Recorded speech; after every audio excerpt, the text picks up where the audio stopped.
Okay, let's run.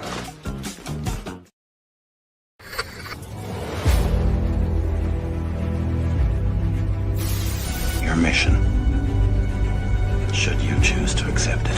It's a quest. It's a quest for fun. Well, The Rock says, why don't we just cut right to the chase? Okay, now he wants to get together.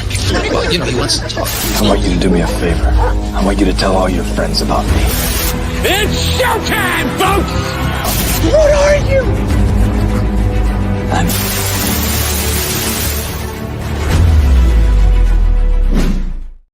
Greetings and salutations. Welcome to And I Quote. This is a weekly show where we introduce you to creators from all over the world, and we find out more about them by taking your questions. I am your host, Ryan of And I Quote channel, and our guest on this episode is someone who is properly dressed for this and any occasion he steps into. Why?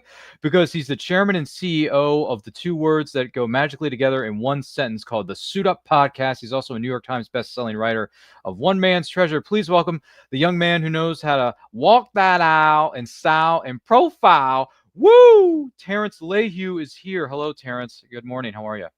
I'm doing great, Ryan. How about you? Oh, we're fine. We're all fine here. No, thank you. How are you? Anyway, that's a reference from another franchise that shall not be named, Star Wars.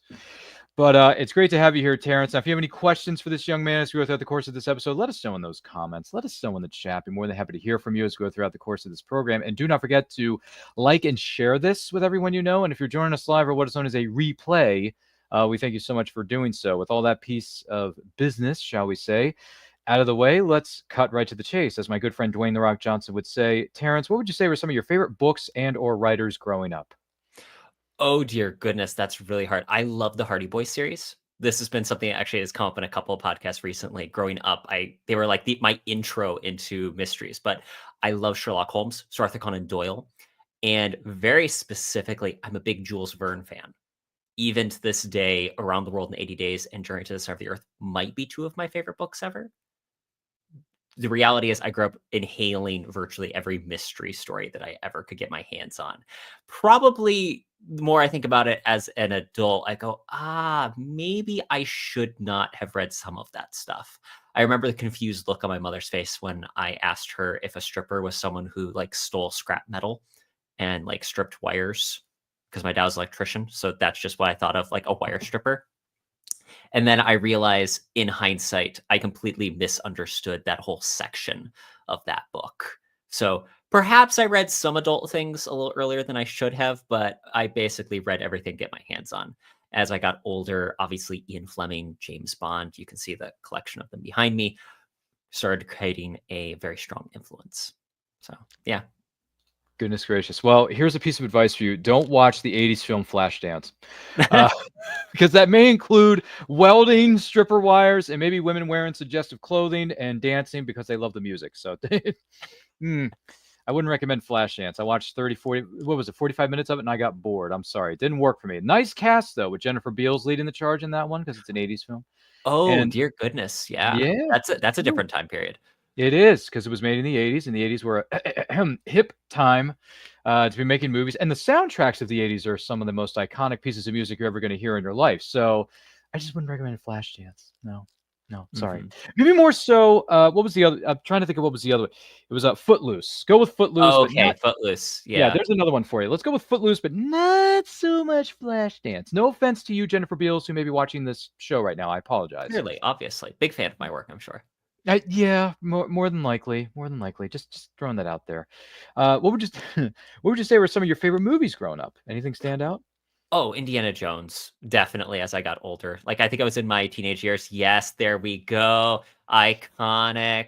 I mean, even the silhouette. I think that's one of the things that the Suit Up logo is basically just a silhouette. Yes, I think that there is an amazing influence that when you can just look at a character's outline.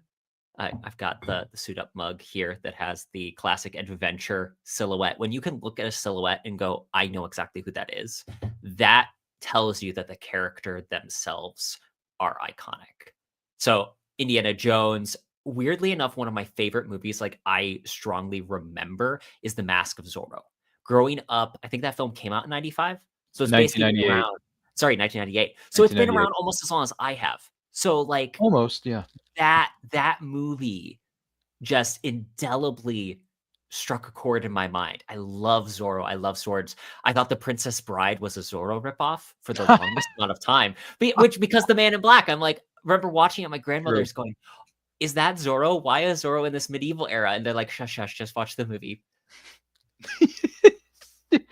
Yeah. For a second, I thought you were going to bring up the line, no, please. What's the matter? Do we have to hear the kissing part? Someday you may not mind so much. I don't know. A family I grew up in, I was like, oh no, I'm here for it. No, it's understandable. No, but Mask of Zorro, dude, I was in the theater when that bad boy came out. Oh, that must be amazing. By the way, bless this man's heart. He's unfortunately no longer with us, but Dad, I love you. I miss you. He took me to the movies a lot as a kid. And one of the movies we went to, because the same guy who directed The Mask of Zorro is the same guy who directed GoldenEye from James Bond. And not Martin only that, Campbell, the king. the man. And not only that, but he also rebooted James Bond for a second time in the year 2006 with Casino Royale with Daniel Craig. So let's not forget about that, ladies and gentlemen.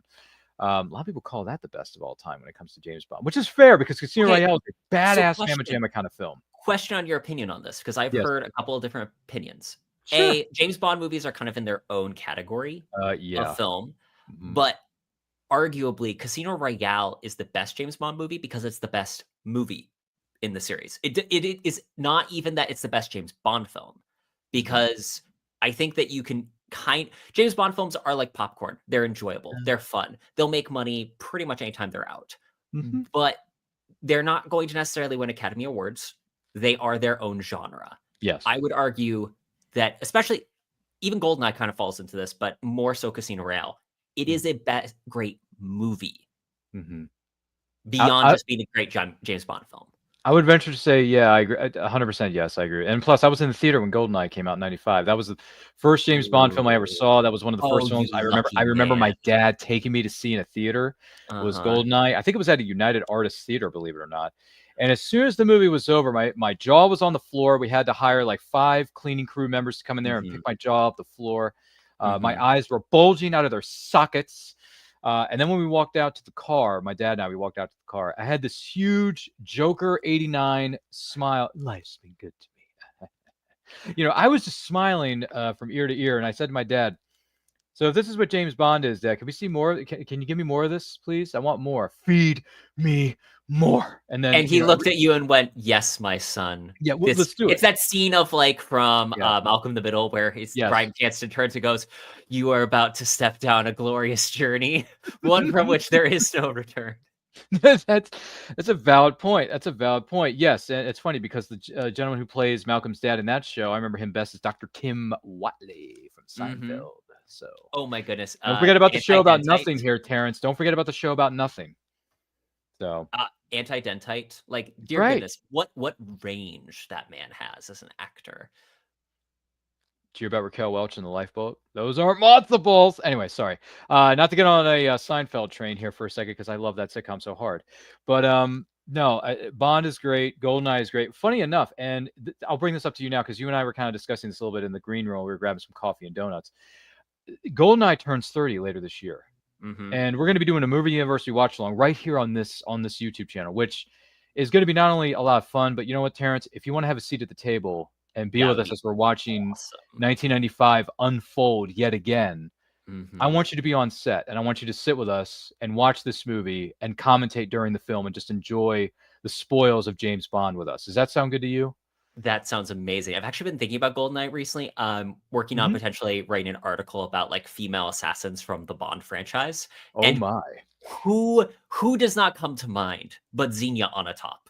Like that is the apex of the female Bond assassin. And it's played by Jean Grey of X-Men, no less. Famke Janssen. Let's not forget about that. I mean, she starts off as this Xenia Onatopp. Your accent, Georgian? Very good, Mr. Bond. You went to Russia. No, I used to drop in occasionally. Shoot in and out. And 5 years later, she's playing Jean Grey in one of the most iconic comic movies of all time, X-Men. Okay? Talk about a range and talk about a career that woman has had.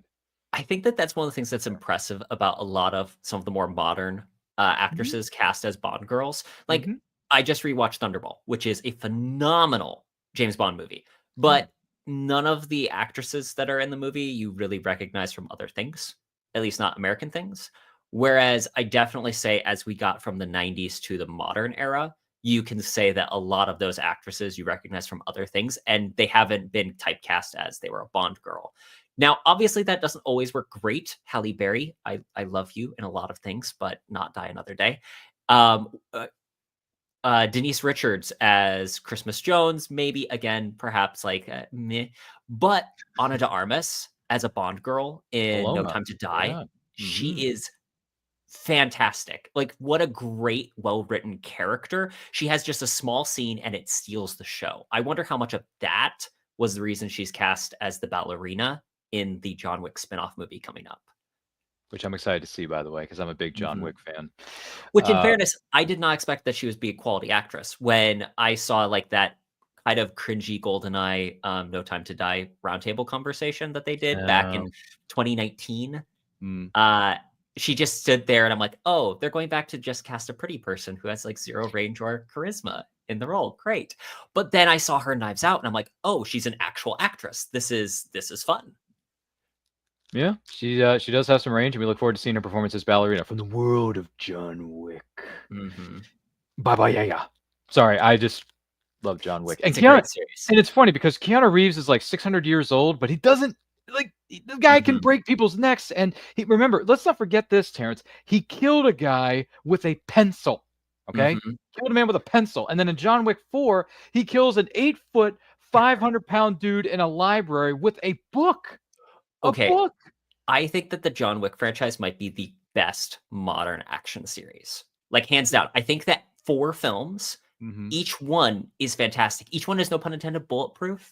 There's just, it is a well-done series that is well thought out and doesn't really have weak links. There are very few series that can do that for 4 films. And I think that they're smart to have just closed the book as much as they can and now try to do a few spin-off things.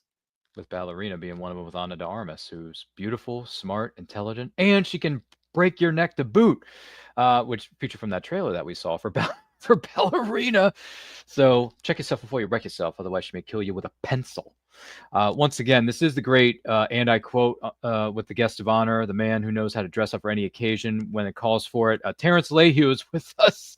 Do not forget to like and share this with all of your closest friends. If you're joining us live or on the replay, thank you so much for doing so. If you have any questions for this young man, drop it like it's hot in the comments. Drop it like it's hot in the chatter. We'd love to hear from you with all due respect. We were talking about movies a moment ago. What would you say were some of your favorite TV series? Any TV series stand out other than the fact that you and I are massive Suits fans? Other than Suits, like this is no shocker based on the way that I dress, the moniker. I grew up loving How I Met Your Mother. It is so wildly inappropriate at times when I rewatch it and when I go, ooh, that hasn't aged great. But the simple like suit up from Barney Stinson remains legend. Wait for it, Gary.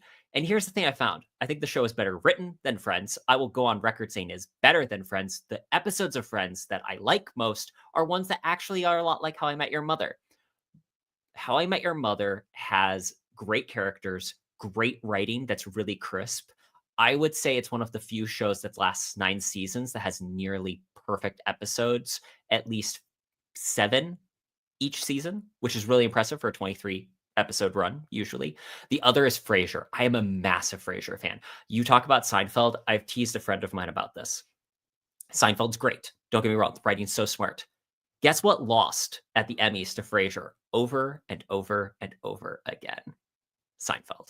So while I respect the show, I enjoy the show, I like the show, I love Frasier up until we get to season 10 and 11. That's fair. That's fair. I've seen bits and pieces of Frasier over the years, but I've really seen episodes of Cheers, which I think is great. It's a very different show. Like I watched Cheers thinking that it'd be like Frasier. It's not. It's very different.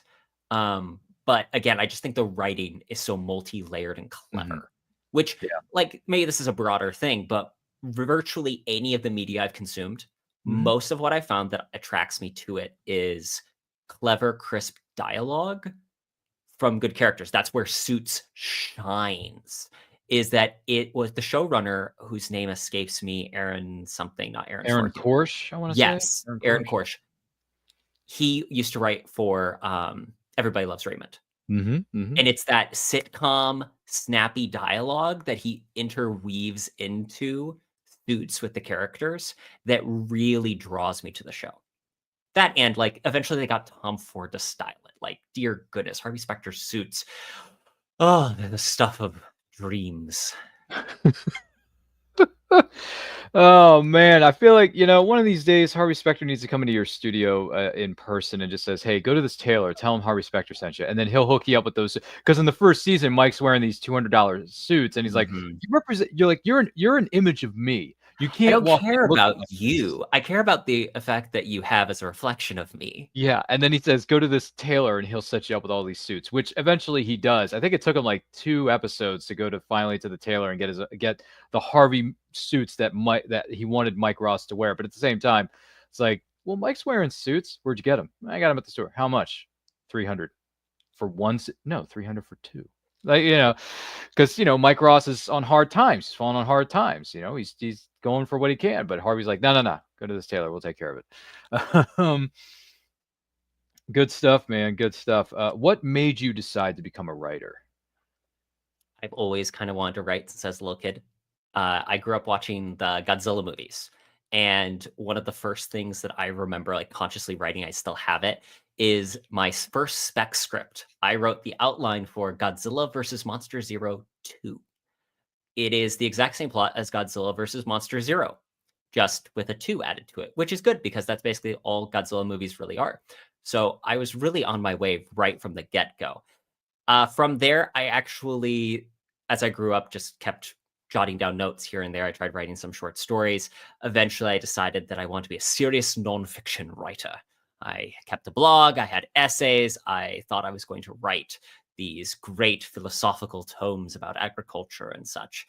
And then as a bet with myself, I decided to write, because I was having writer's block, I wanted to write a Jane Austen novel from a man's perspective. And that's what resulted in Reason and Romance, which is kind of exactly that, a romantic comedy set in the modern day that has a Jane Austen-ish bent to it. And that was the moment I realized, oh, I need to write fiction. And that was, I'd like to say 2021, somewhere around there. It was just around pandemic-ish. So I've always wanted to be a writer, and it took a bit to figure out what exactly it was I wanted to write. And once I figured that out, we're kind of where we're at today. Ah, I see. Then you were off to the races, as one might say. More like a walk. I'm not a very fast writer, so it's more of a walk than a race. Yeah, no, that's fair. Hey, life is a marathon, not a sprint. So really true. Fair. Take your time. And as a wise person once said in the Academy Award-winning film Toy Story 2, you can't rush art. So, Oh my goodness, how many times? Weird connection. You have Toy Story 2. Mm-hmm. The guy that voices Stinky Pete is Kelsey Grammer, who's Frasier. That's right. I remember when I found that out, like my brain just broke for a second. It did, didn't it? Really? He's Stinky Pete. Stinky Pete. That's right. And my favorite part of that movie is oddly enough, it's the outtakes with Stinky Pete, because he's in his box talking to 2 Barbie models. And he says, you girls are so beautiful. I'm sure I can get you a part in Toy Story 3. Oh, I'm sorry. Are we back? Are we back to filming? I'm sorry, ladies. I'll talk to you later. I'm like, I wonder if they had to cut that in the re-releases. Oh, I was so bummed. So that's a great outtake, by the way. That's it's on the DVD. If you have the DVD or the Blu-ray of the Toy Story franchise, which, by the way, if you went to Target, they had the 4 movie pack, Toy Stories 1 through 4, on Blu-ray and DVD, and I bought it. So I can always go back and watch the outtakes on YouTube, though, too. Here's the physical media. Yeah, of course. Yeah, physical media is still a thing, folks. I know that it's kind of going out of style, as one might say, but there are outlets out there where you can purchase physical media. My friend and I were just talking about this the other day as we were celebrating the 60th anniversary of For a Few Dollars More, which is a classic Western with Clint Eastwood. What kind of a stupid name is that? Sorry, that's a line from Back to the Future 3. But which turns 35, oddly enough. Later this year. That movie turns 35, and the OG Back to the Future turns 40. So we're going to be sitting here talking about Westerns and sci-fi and time traveling. And I'm sure Terrance is thinking to himself, Do I want to be on the panel for Back to the Future 3? I was just thinking, it's really crazy to think how many great movies are like getting big milestone anniversaries over the next like 3 or 4 years. Yeah, it's monumentally insane as one could put it. But yeah, we were talking about this the other day. My friend said, yeah, there's Shout Factory, there's Arrow Video, there's some other outlets you can get some unseen or underrated gems type of films that are being re-released on Blu-ray, being re-released on 4K, which is a slightly higher quality format. I'm slipping over my words. I'm so sorry. I have that effect on people. Yeah, thanks. Appreciate it, Harvey. Anyway, you're making me nervous. But yeah, no, the physical media I'm a huge pro. I got tons of DVDs, Blu-rays. I got tons of them back here. So it's fine. It's great. It's wonderful. It's a bit of a trade-off because on the one hand, they aren't making them like they used to. I can no longer on Black Fridays just walk through and grab piles of dollar Blu-rays the way I used to, which is very sad to me. But the flip side being now, 9 times out of 10, well, okay, let's say 7 times out of 10, you want a very like exclusive limited edition special edition of a random 80s movie. They have made the limited collector's edition set for you, the nerd that desperately wants it. It's a valid point, and it's great stuff. That's what it is. Great Scott. I mean, it's it's like having a what's his name, Gray's Sports Almanac, and then going back and placing a couple bets. Just winning some money like Biff did. But I digress because that movie turned 35 last year, Back to the Future Part 2. So just throwing that out there as a for instance, what would you say, just out of curiosity, what would you say are some of the biggest rewards about being a writer? I would say the biggest reward is the artistic expression. I know that sounds like a cheap woo-woo answer, but are you familiar with the concept of arete? It's No, I'm not. We're going way into the philosophy hole at this point because I'm still a philosopher. That's okay. Arete is the concept of fulfilling your intended purpose. It's expressing the thing that only you can do. I feel like when you are writing the thing that you enjoy most, when it's the thing that is the most you're expressing your arete. You're expressing the thing that is individualistically you in excellence. And pursuing that excellence is the thing I really enjoy about writing. It's realizing the idea, that initial story, that whisper of the muse into your ear and pulling it into a larger tapestry of a story. And that's the thing that I find the most rewarding about writing. It's, to use a slightly punchier phrase as someone else said, I hate writing, I love having written. And when you finally see that larger picture of the story from just that initial concept, it's one of the greatest things you can possibly get. It's like the runner's high when you've seen yourself like accomplish that race and knowing that you've gotten better through the process. I haven't heard that word before, but I'm glad you were able to explain it to me and the person who may be watching or listening to this episode of And I Quote with Terrance Layhew, here, the guest of honor, I should say. Don't forget to like and share this, everyone you know. If you have any questions for him, drop them like it's hot in those comments. And don't forget, if you're watching us live on the replay, thank you so much for doing so. Hearing you say that and explain it a little bit more in detail to us, I mean, dude, I got to give you this. Yes! Hell yeah! Hey, come on, baby! Come on! Yes! Come on! Ah! Yes! Yes! I mean, it's great. It's wonderful. And Bryan Cranston's proud of you. No matter what character. High goals. I know, right? High goals. Meet Bryan Cranston. Get some high fives from him. Get him to sign some of my stuff. It'd be wonderful. It'd be great. Fantastic stuff. On the flip side of the coin, though, biggest challenges about being a writer. Oh, the absolute mind-numbing self-doubt that comes with writing as you stare at words you've created 5 times as you reread them going, I'm not cut out for this. Why did I try writing? This is a terrible idea. Your confidence shaking and quaking as you try to remember what the correct phrase of grammar is. And will anyone actually care about what I've written? And, oh no, I suck. This is awful. Why did I ever try doing it? Okay. Wow. Those are But some I think that's accompanies any artistic expression, especially when you are putting a lot of yourself into it. There are moments then that you're just like, ooh, if no one likes this, does that mean they don't like me?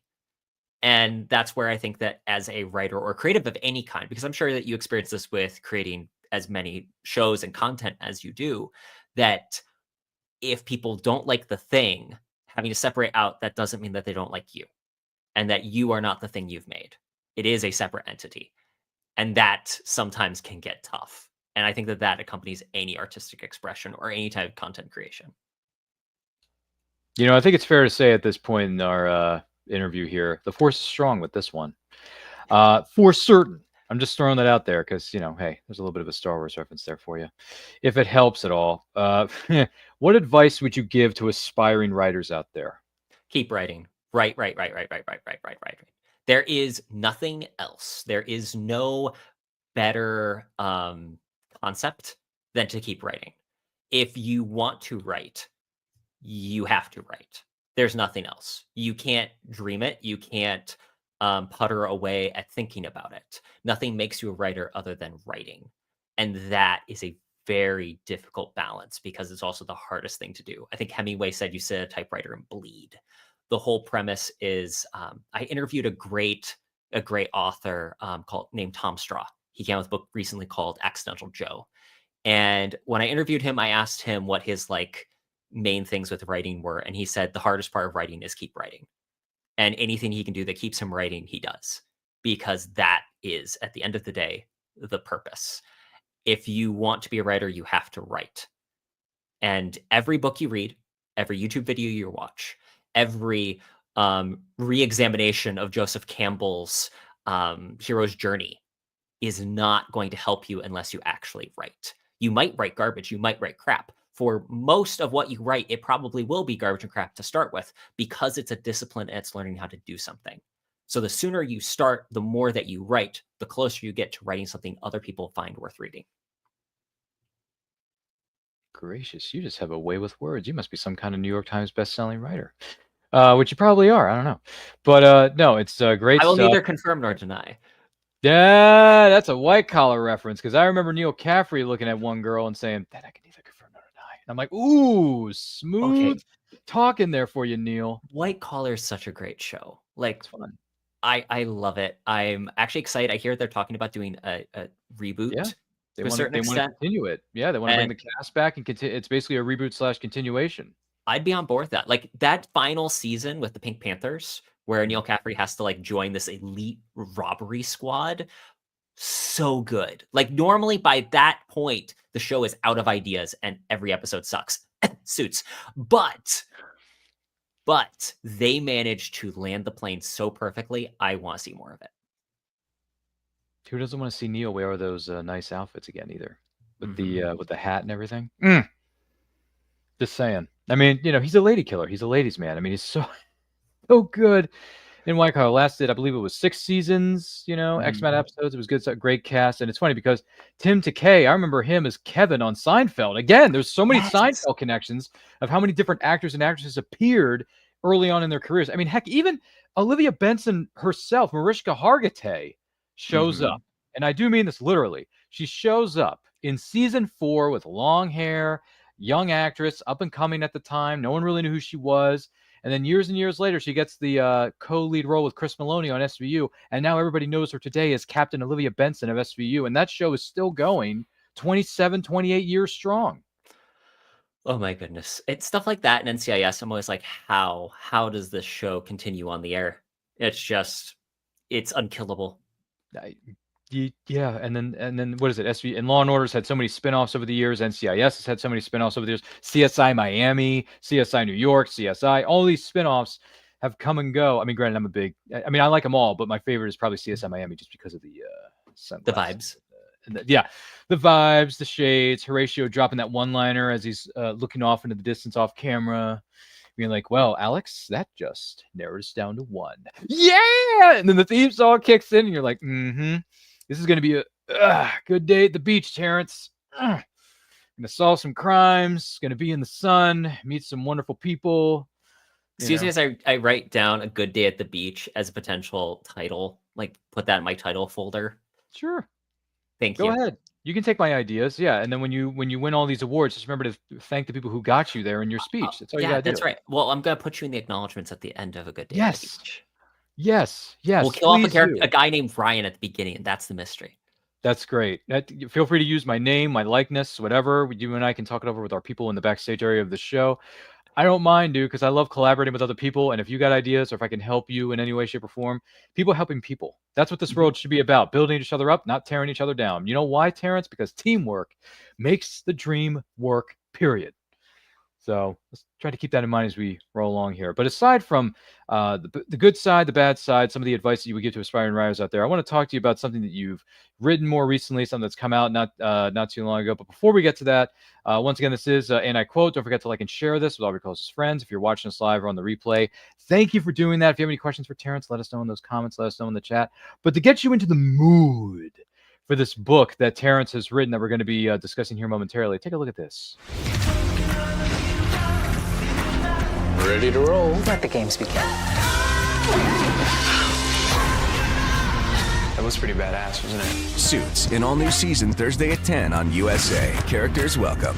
Catch up on every episode of season 1 on DVD now. Buy it at suits.usanetwork.com. Just Boogie, Greenback Boogie. Greenback Boogie. Yeah, that's the name of the song is Greenback Boogie, which I never, new songs, new artists, all kinds of stuff. But it's a great song. It's iconic. It's legendary. If you never heard it before, feel free to look up the full cut of it on youtube.com or Spotify. It's on Spotify. It's on music streaming services. You can find it. I mean, I use it on Instagram to promote this episode. So yeah, I tagged you. I think I did. Yeah, I tagged you. I had the Suits theme song playing. So I'm like, you know what? I can tell this guy likes Suits. So let's just go with the Suits theme song. Why? Because it just goes with his personality and the way he goes about his daily life anyway. So it works.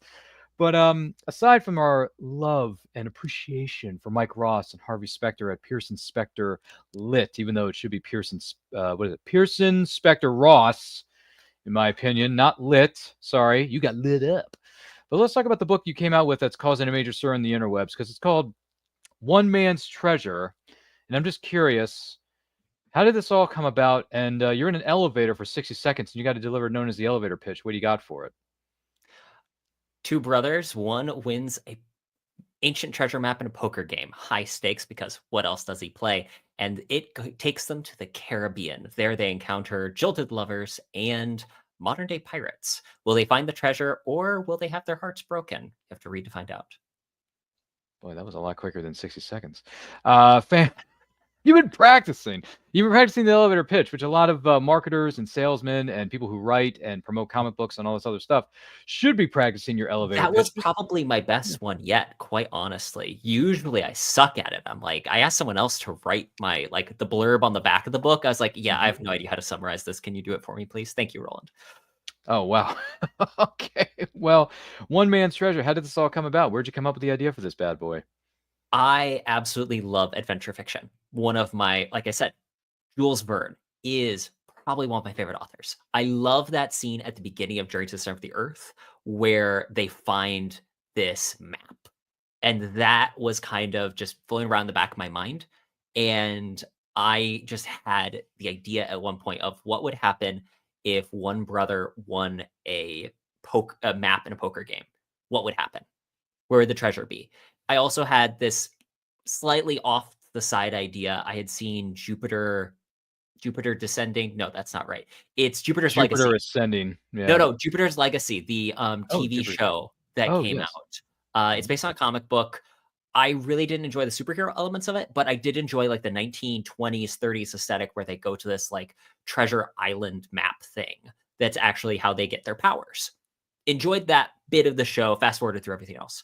And I was like, okay, that's the thing that's great about when you set things in that era is you don't have technology. You're having to figure things out on your own. You're having to prove that the characters know how to do stuff. I kind of thought through how would that work today? Well, it actually works easier. If you take people who rely on technology and put them on a desert island and take away the technology, they're kind of screwed.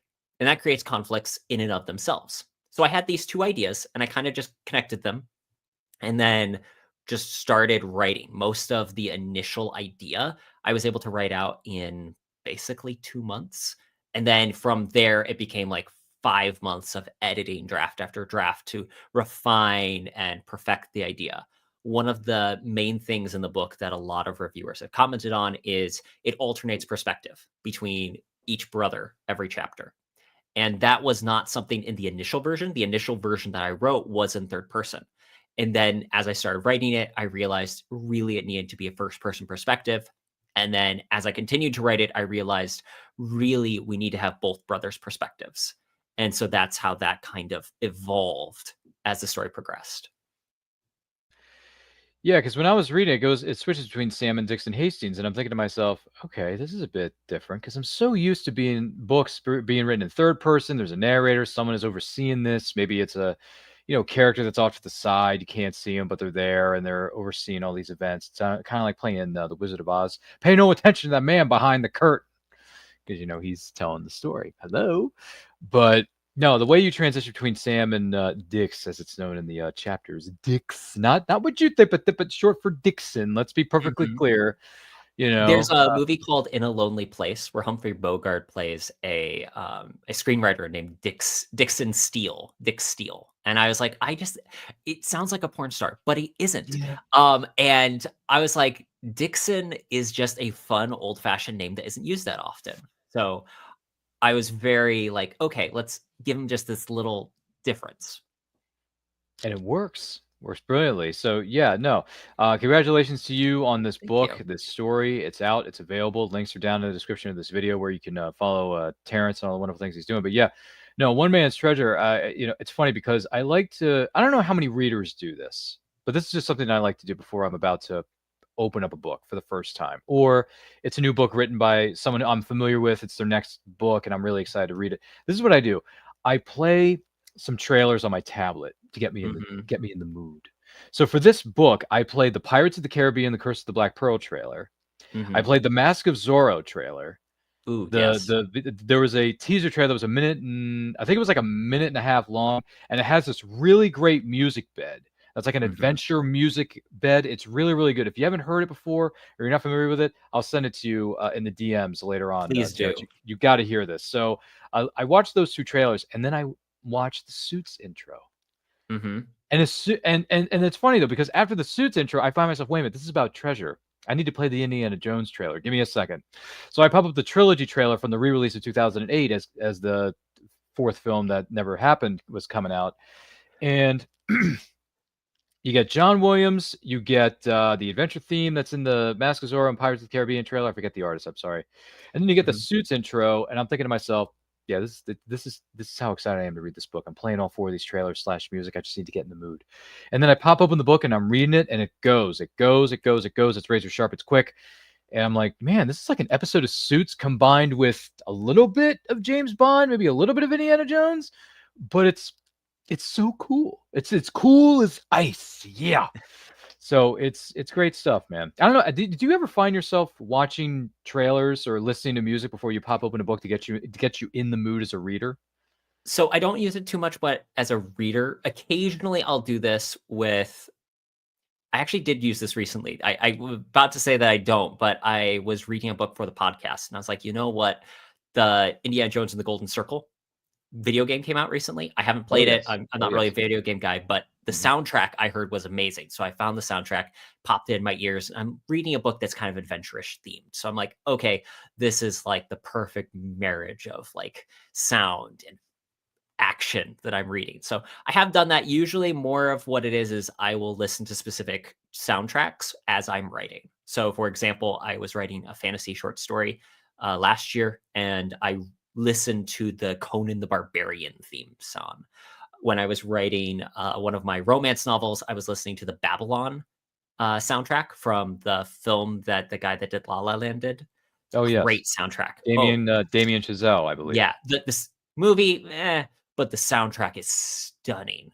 When I was writing One Man's Treasure, I'm pretty certain I just ran through like the stuff exactly like you're talking about. I was listening to The Mask of Zorro. I was listening to Pirates of the Caribbean. I was listening to Captain Blood, the old-fashioned 1930s film starring Errol Flynn. Just stuff like that. Good stuff. I believe that doesn't Errol Flynn, one of his films, make an appearance in The Goonies? All right, me hearties, follow me. Dun, dun, dun, dun, dun, dun, I think it actually might be. I think that actually might be Captain Blood. Yeah, that's what they were watching on the TV when Sloth is chained to the wall. Sorry. I'm going back to the 80s again, but and he busts. And then, by the way, the funniest part of that whole movie, a lot of people have their favorite parts, right? But in the Goonies, my favorite part is when Sloth is chained to the wall with Chunk in the room, and then Chunk says, "Are you hungry? I got a baby Ruth, sir." Ruth, baby, Ruth. And then he says, "I'm going to throw it to you, okay?" And then he yells because he didn't catch it, breaks the chains off, gets the chocolate, breaks it in half, gives half to Chunk, half to himself, and they're just having a brotherly romance, a bromance, right? I know That's all sounds good silly. 80s movies should. I know it's silly. I know it's cheesy 80s stuff, but at the same time, that movie turns 40 this year, man, which is insane. So many iconic films that were released in 19... Perfect example for you. The Breakfast Club turns 40. I mean, it's insane. It's I insane. still haven't seen it. I probably should. Terrance, I come know. on, I'm man. gonna lose my movie card. You're losing some credibility with our fans back here in the studio. I mean, you got to see Breakfast Club. You've seen Back to the Future, I'm assuming. Oh, yeah. All three of them, or just the first? All three. Like, how Okay, can you like, only come watch on. the You got to first be a one? completionist, man. I have the Lego DeLorean. Did you? The nice big set. Yes. With the whole display thing. I have that, and Ooh. I rotate it through the other Legos in my home on display. You're a Legos fan. Oh, yes. How many sets do you have? 20, 30, maybe 40? Maybe around there. I haven't really counted them in the same way I do other things. For Christmas, my wife gave me the Barad-dûr, the Tower of Mordor. Oh, yes. Oh, it's so beautiful. I spent like a week building it. It now is sitting on displayed in the house. It's glorious. I'll send you a picture later. Please do. Because I was going to say, when someone bows their head down looking at their script like Boromir did, one does not simply walk into Mordor. Sorry. I had to say it. And it's fun fact because during that whole round table scene, literally Boromir, the reason he keeps his head looking down is because Sean Bean had to memorize that when they were shooting it. So he was looking at his script the day they were filming. So every time he turns his head down, that's him looking at his lines. No, it's incredible. The more that I love movies, I also love the behind the scenes stuff of movies. Very specifically, the hearing about all the things that went into making the Lord of the Rings movies is fascinating. It's also really cool just to see how Peter Jackson. So when I was building Lego set, we started rewatching Fellowship of the Ring, and as one does. And as I'm watching it, I'm just realizing the degree to which Peter Jackson's horror film roots really come into play as he is making Fellowship of the Ring, which isn't a horror movie, but he definitely knows how to build tension, which is all of what filmmaking really is, especially when it's an action series. And kind of just more broadly about writing, that's one of the things that I recently read a book by Robert McKee and a co-author called Action. And the thing I found most fascinating about just talking about the genre of action is tension is built when you go between two values, life and death. And the more that you play with that tension line, escalating is pushing the characters towards the edge where they're going to fall off. And that's what keeps you plugged in, turning page after page after page. And it's just fascinating to see that on the screen, on the page, even watching Reacher, because the new series comes out soon. We just did a podcast that's going to come out in a couple weeks with Roland Hume talking about Reacher. And they use similar camera angles as Lord of the Rings because they're trying to make the actor look even bigger on screen. And when they do that, again, it has kind of those horror-esque elements to it. And it's fascinating to see how tension is realized and felt visually just as much as when you read it. That's absolutely brilliant, man. I had no idea you were a massive Lego fan, much less a Lord of the Rings fan. Good Lord, man. And only the movies. I'm sorry. I've tried reading the books, and this is too like dense. what intention our home. By the time we get to the third song in the Prancing Pony, I'm like, can't. I'm done. I love the audiobook. Andy Serkis's voice is amazing, but I don't need to hear him trying to sing through the audiobook. It's just not my thing. It's okay. It's fair. But yeah, I like the movies as well. I couldn't read the books. I tried reading Fellowship of the Ring, couldn't get through it. Too dense, too dark, too much. And it's too thick. I don't like books. For me, I have a limit. If you're more than 300 pages, you're asking a lot of me as a reader. Come on, guys. You can cut it down to 350 at most, but come on. So this is one of the things very specifically with One Man's Treasure I set out for, is I wanted to write a book that was around 50,000 words, just a hair under that, because I would rather personally read a book that just clips. We go from thing to thing to thing. We don't need to draw it out. It's one of the things I love about Ian Fleming is very few of his books are going to be over 200 pages. There's definitely more of a trend. It's like we very much see a split in writing today, where either books are like Tom Clancy size novels that are 300 plus pages, or we have books that are starting to trend a little bit more towards that 250, 300 range. And I think that like 200 pages, 250, that's my sweet spot. Those are the books that I really enjoy reading, and I'll just blaze right through. If you're asking me to read something over 300 pages, I will definitely say to anyone that wants to be on the Suit Up podcast, if your book is over 350 pages, I have to want to read it to finish it. Otherwise, it's an immediate no. Okay, fair enough. You go to pull Randy Jackson on us, it's a no for me, dog.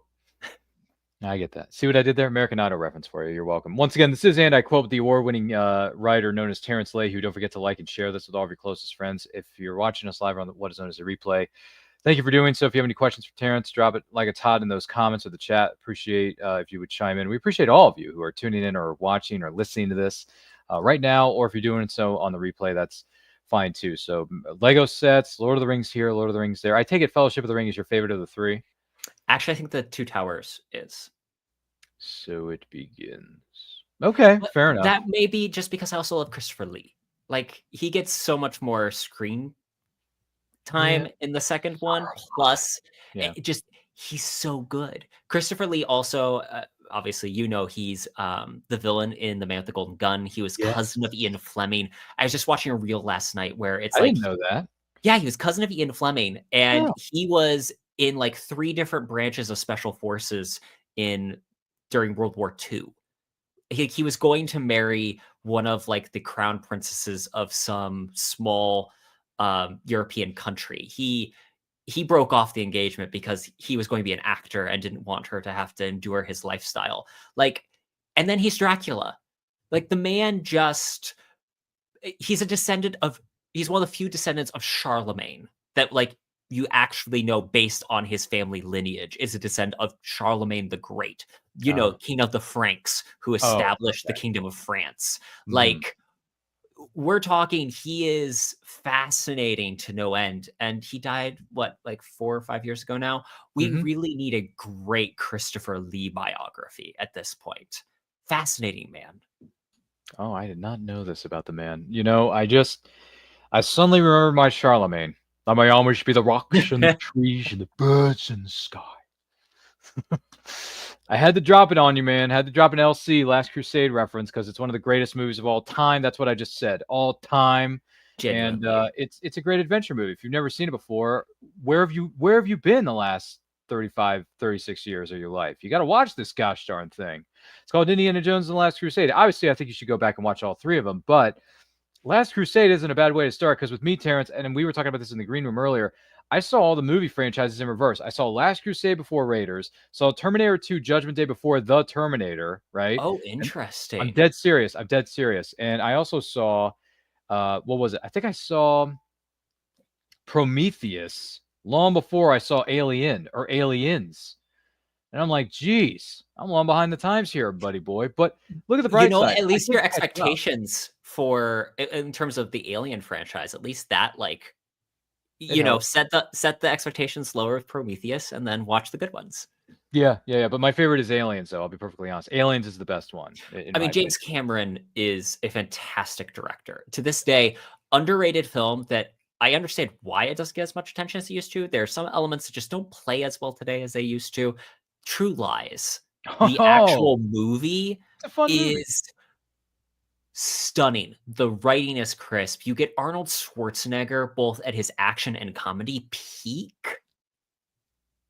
Yeah. Jamie Lee Curtis is in there. So. And one of my favorite, like, just small nothing roles is you get what's his face?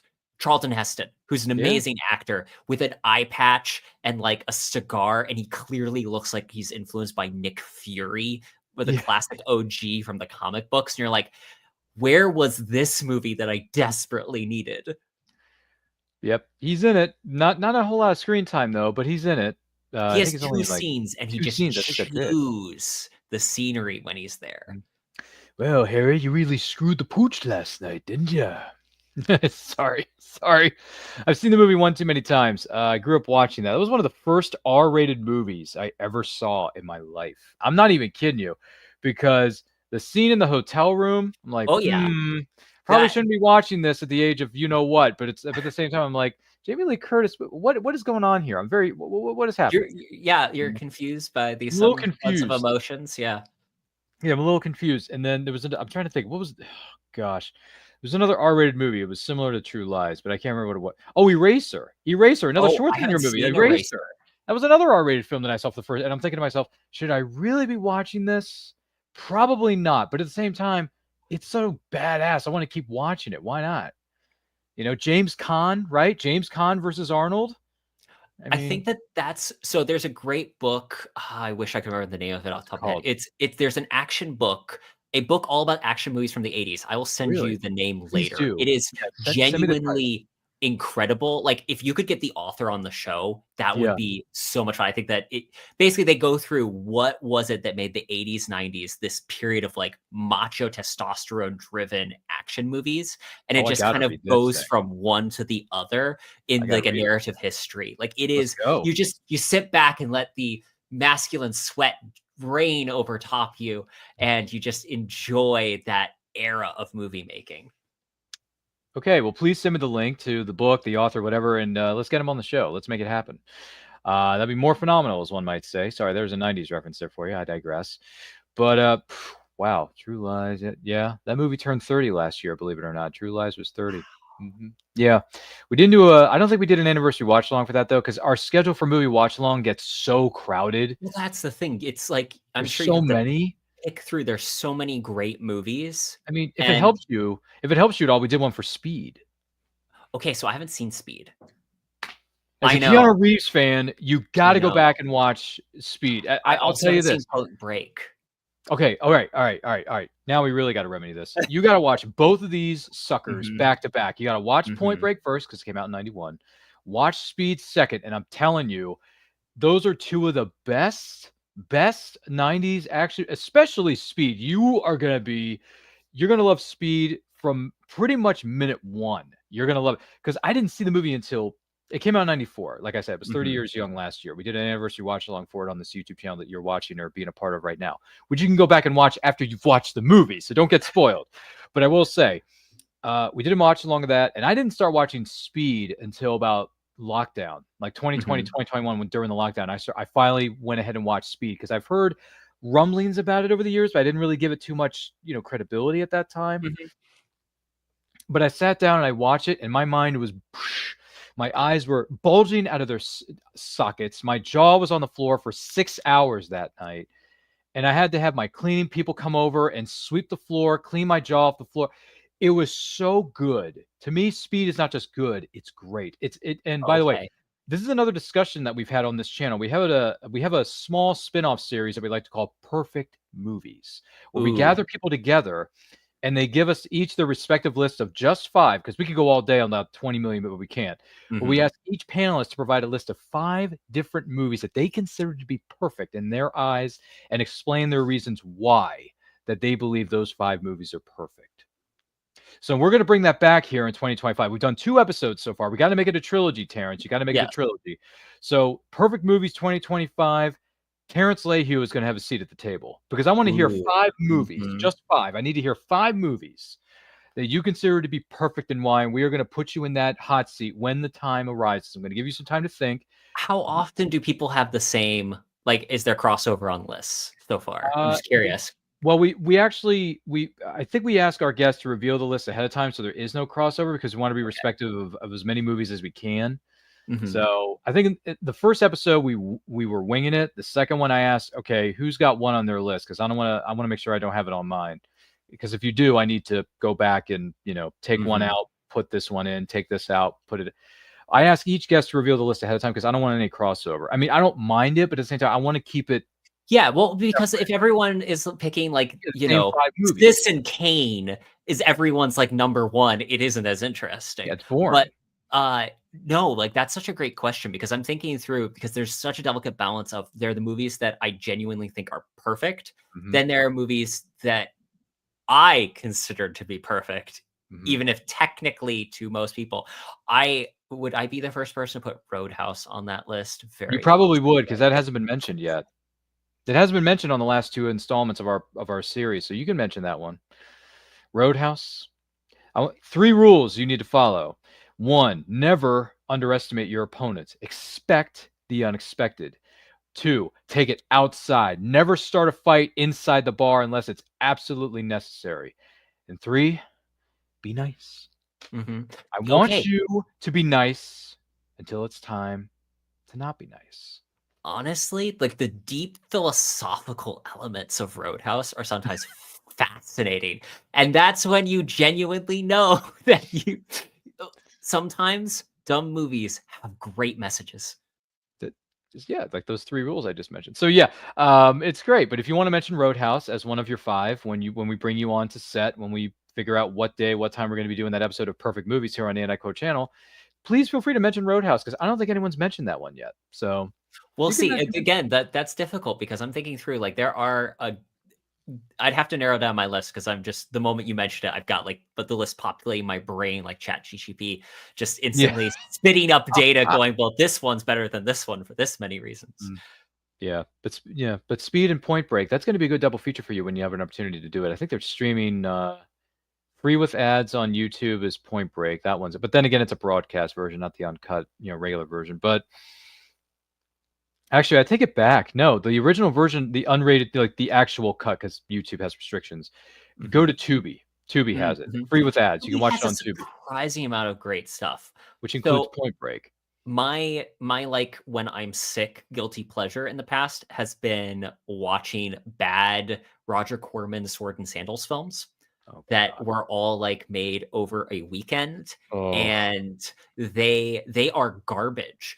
But if you are lying in bed sick, there is nothing more enjoyable than to watch a Deathstalker 1, 2, and 3 do not have the same actor, and you can tell they've reused the costumes in all 3 of them. You just hope that they were washed. Yeah, Roger Corman. Good God. That's a name I've not heard in a long time. Sorry, that's a reference to another franchise. But anyway, this is the award-winning episode of Anti-Quote with the guest of honor, Terrance Layhew. Don't forget to like and share this. And if you're watching this live or on a replay, thank you so much for doing it. And if you have any questions for Terrance, please, by all means, drop it in the comments and let him know what movies he's missed out on. Because clearly he's missed out on Speed. He's missed out on Point Break. Just out of curiosity, though, have you seen the original 3, if not 4, Die Hard movies? I have seen the original 3 Die Hard movies. I started watching the 4th one, and it's good. I couldn't make it. By then I was like, no. I tried. I really did try, but I was like, I'm just not. Because the 4th one's good, the 5th one's garbage, but Live Free or Die Hard is good. So. It's just really hard to beat like Die Hard, and I will go to bat for Die Hard 2 because Die Hard 2 is fun.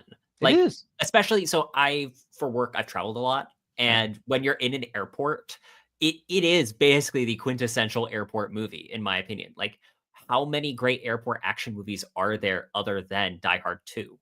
And so as I'm sitting there, one time I actually was flying home from Odessa Airport, Texas. It is boiling hot outside. I am at the airport multiple hours early because I am ready to get out of this horrible, disgusting armpit of the United States. Sorry, Odessa. And as I am sitting there, all of a sudden they start saying, hey, over the intercom, we need to evacuate the lower level. I'm like, okay, I'm past security. They don't ask me to leave yet. We're fine.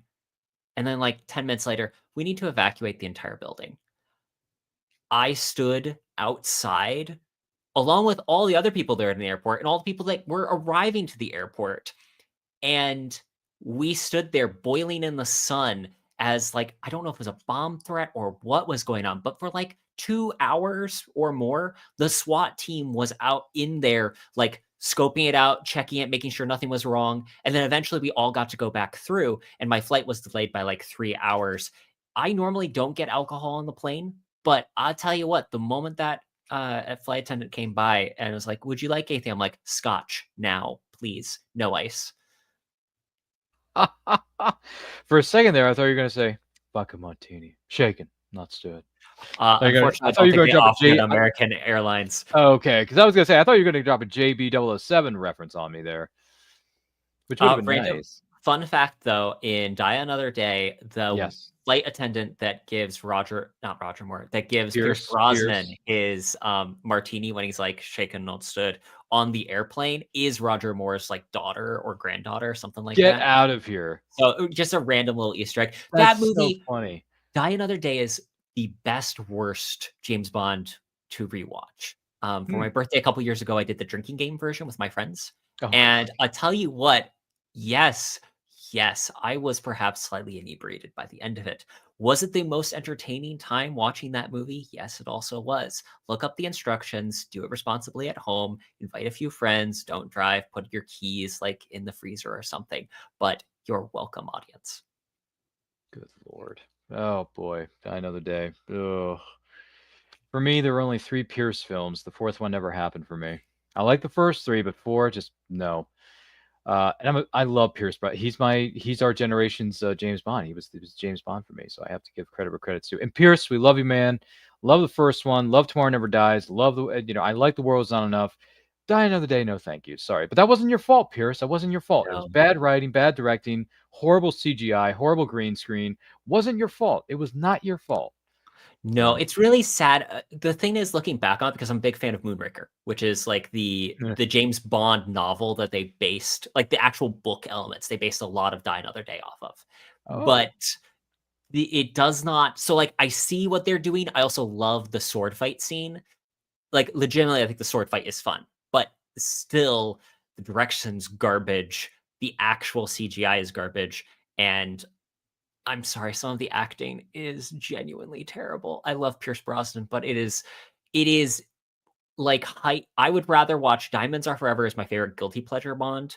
Oh, yeah. And from that movie, Die Another Day is like another. It's oddly enough, I would rewatch it more often than I would say Moonraker, the actual James Bond film, or The Spy Who Loved Me. Neither of those rank very highly for me, but it's still not great. Like, if I was to say which one's good, I would still say the ones I'd watch the least are better movies. Ah, I see. All right. Fair enough. All right. Well, we brought up perfect movies, 5 movies. Now I'm going to ask you this. What are your favorite 5 Bond films? Top 5. Top 5 Bond films. Casino Yep. Royale and From Russia with Love kind of trade places, so those are the first 2. I would also put in Casino Royale, From Russia with Love. Dr. No has gotten more love from me recently. I think it's a really great movie. It also establishes a lot of the pattern. And then we're going with The Living Daylights and maybe License to Kill. I think License to Kill, the style on it sucks, but the actual plot, the actual screenplay is really tight and it's really fun. Maybe GoldenEye, like it kind of shifts towards that lower last one here and there. But my most controversial Bond opinion, because I'll share it anytime I can, Oh, boy. I don't like Goldfinger. I think it is overrated in every way, shape, and form. Which is weird because I actually do enjoy, like I said, Diamonds Are Forever was my first James Bond film. It's my guilty pleasure Bond film. Okay.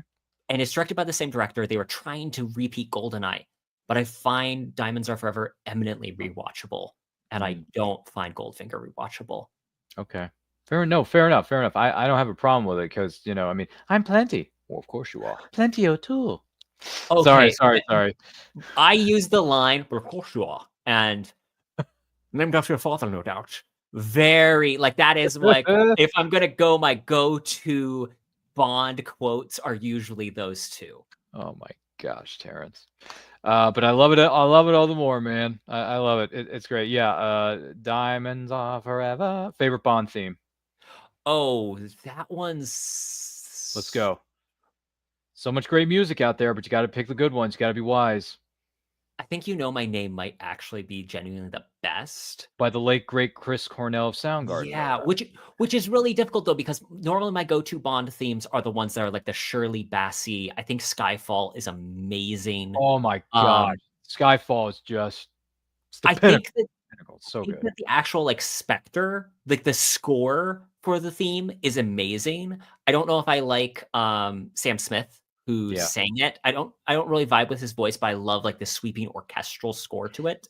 But I Yeah. really think that Chris Cornell's "You Know My Name" is just this amazing Bond rock ballad that Yeah. just it hits everything. I listen to that when I'm at the gym and I'm like, yes, I too can look like Daniel Craig coming out of the water. Hey man, you gotta dream big. That's all I gotta say about that. No, I dig it. Good picks, and I don't mind the controversial pick with Goldfinger because listen, with all due respect, Dad, I love you, I miss you. His favorite Bond film was Goldfinger because that was his when he was growing up, and he loved it. Honestly, when I came downstairs, because he had an office downstairs when we were living in our childhood home at one point, and he would watch Goldfinger on TV, and I'm like, Dad, what is this? It's Goldfinger. Like, what is that? It's a Bond film. Well, what is a Bond film? What does that even mean? It's like, well, it's James Bond. He's a secret agent and does, goes on missions and stuff like that. I like, whatever, Dad, whatever. I'm like, whatever, Russ, whatever. So I just kind of like, in one ear and out the other here, Terrance. I didn't really give it much credit. And then years and years later, I sat down and I watched a lot of the Bond films because I wanted to familiarize myself with the character more because I love Pierce. Love a lot of what Daniel Craig did. And then I went back and I watched the Sean Connerys, the George Lazenby, watched Live and Let Die, and that was enough. # not my James Bond. Roger Moore, take a hike, pal. But then I watched Living Daylights and License to Kill, and I'm like, this is different. And then I remember watching interviews with Timothy, and he said, I want to play it as close to what Ian Fleming had in his book. So a lot of people have Timothy Dalton as being, a lot of people have said to me, Timothy Dalton is like as close as we're ever going to get to the actual James Bond from the books because Timothy Dalton was such a massive fan and he read the books and he got like blessings from Ian Fleming and his estate or his family, whatever it was. And Timothy said, when this happens, I want people to see that it's me doing the action scenes. I don't want a stunt double doing this. He did all his own stunts, did all the prep work, all like everything that went into playing James Bond. Timothy Dalton took it seriously. So more power to Timmy Boy because both him, Living Daylights, and what's the other one? License to Kill. Those are badass mamma jammas. And to me, License to Kill is one of the top best Bond films ever made. It really is so. I think it's underrated in a lot of cases. Simply from, admittedly, I can accept that it has some flaws. The 80s aesthetic does not look good on it a lot of cases, like the baggy clothes and just the Miami Vice kind of vibes. Miami Vice vibes. It also like the cinematography on it is kind of low budget-ish, which is really sad because I do think that the villain is fascinating. I love Franz Sanchez. As a bad guy, he's menacing in all the right ways. They really did a great job of making it I think that it's kind of more timeless and that this is more realistically what James Bond would be doing. I feel like it's diluted in the Bond going rogue has become such a trope now, which is kind of annoying. In that at the time, this was like a wow, I can't believe Bond went rogue. Also, the stunt work in it is incredible. That whole element with the plane, Christopher Nolan took that and made it even bigger and better with The Dark Knight Rises when Bane is released. For your money, what's your favorite Bond theme song? Oh boy, we're going to be here all day, folks. But it's great because it's James Bond and I have no shame because I love Bond for so many different reasons. I grew up with Tina Turner's Goldeneye. And by the way, R.I.P. to Tina Turner. She's no longer with us and she will be missed. And by the way, Tina, one of my favorite song by you outside of what you did for us for Goldeneye is You're the Best. You're simply the best. I mean, Terrance, if you've not heard that song in a hot minute, you need to get on it, son. Go back and re-listen. You need to go back and re-listen to You're the Best because that'll get you in the mood to do anything. Like that'll just get you fired up, brother. Yeah. I'll add it to my workout soundtrack with a couple of the James Bond themes. Yeah. Get on it, man. Get on it. So, but yeah, favorite Bond theme. Listen, I grew up on Tina Turner. So I got a bit of a soft spot for GoldenEye. But when I think of James Bond, I hate to say, and this is coming from someone who's not a fan of this artist overall, but what they what they did for James Bond is nothing short of amazing. And she won the Oscar that year. Got to give it to Skyfall. It really is so good. Like that's where it's really tough. I got to give it to Adele. I don't like Adele as a singer overall, but I like what she did for Bond, and she won the freaking Oscar. I think it's one of only 2 that's won the Oscar. I think the other one was Goldfinger, wasn't it?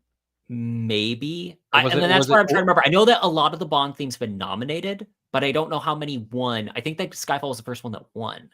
Oh, And I Adele is one of the ones I'd actually love to have her back. Like, in terms of if you're going to have like someone do a Shirley Bassey return I wouldn't to do a mind. song, I think I wouldn't Adele, it's not even that she's popular, because like obviously they chase who's the hot singer.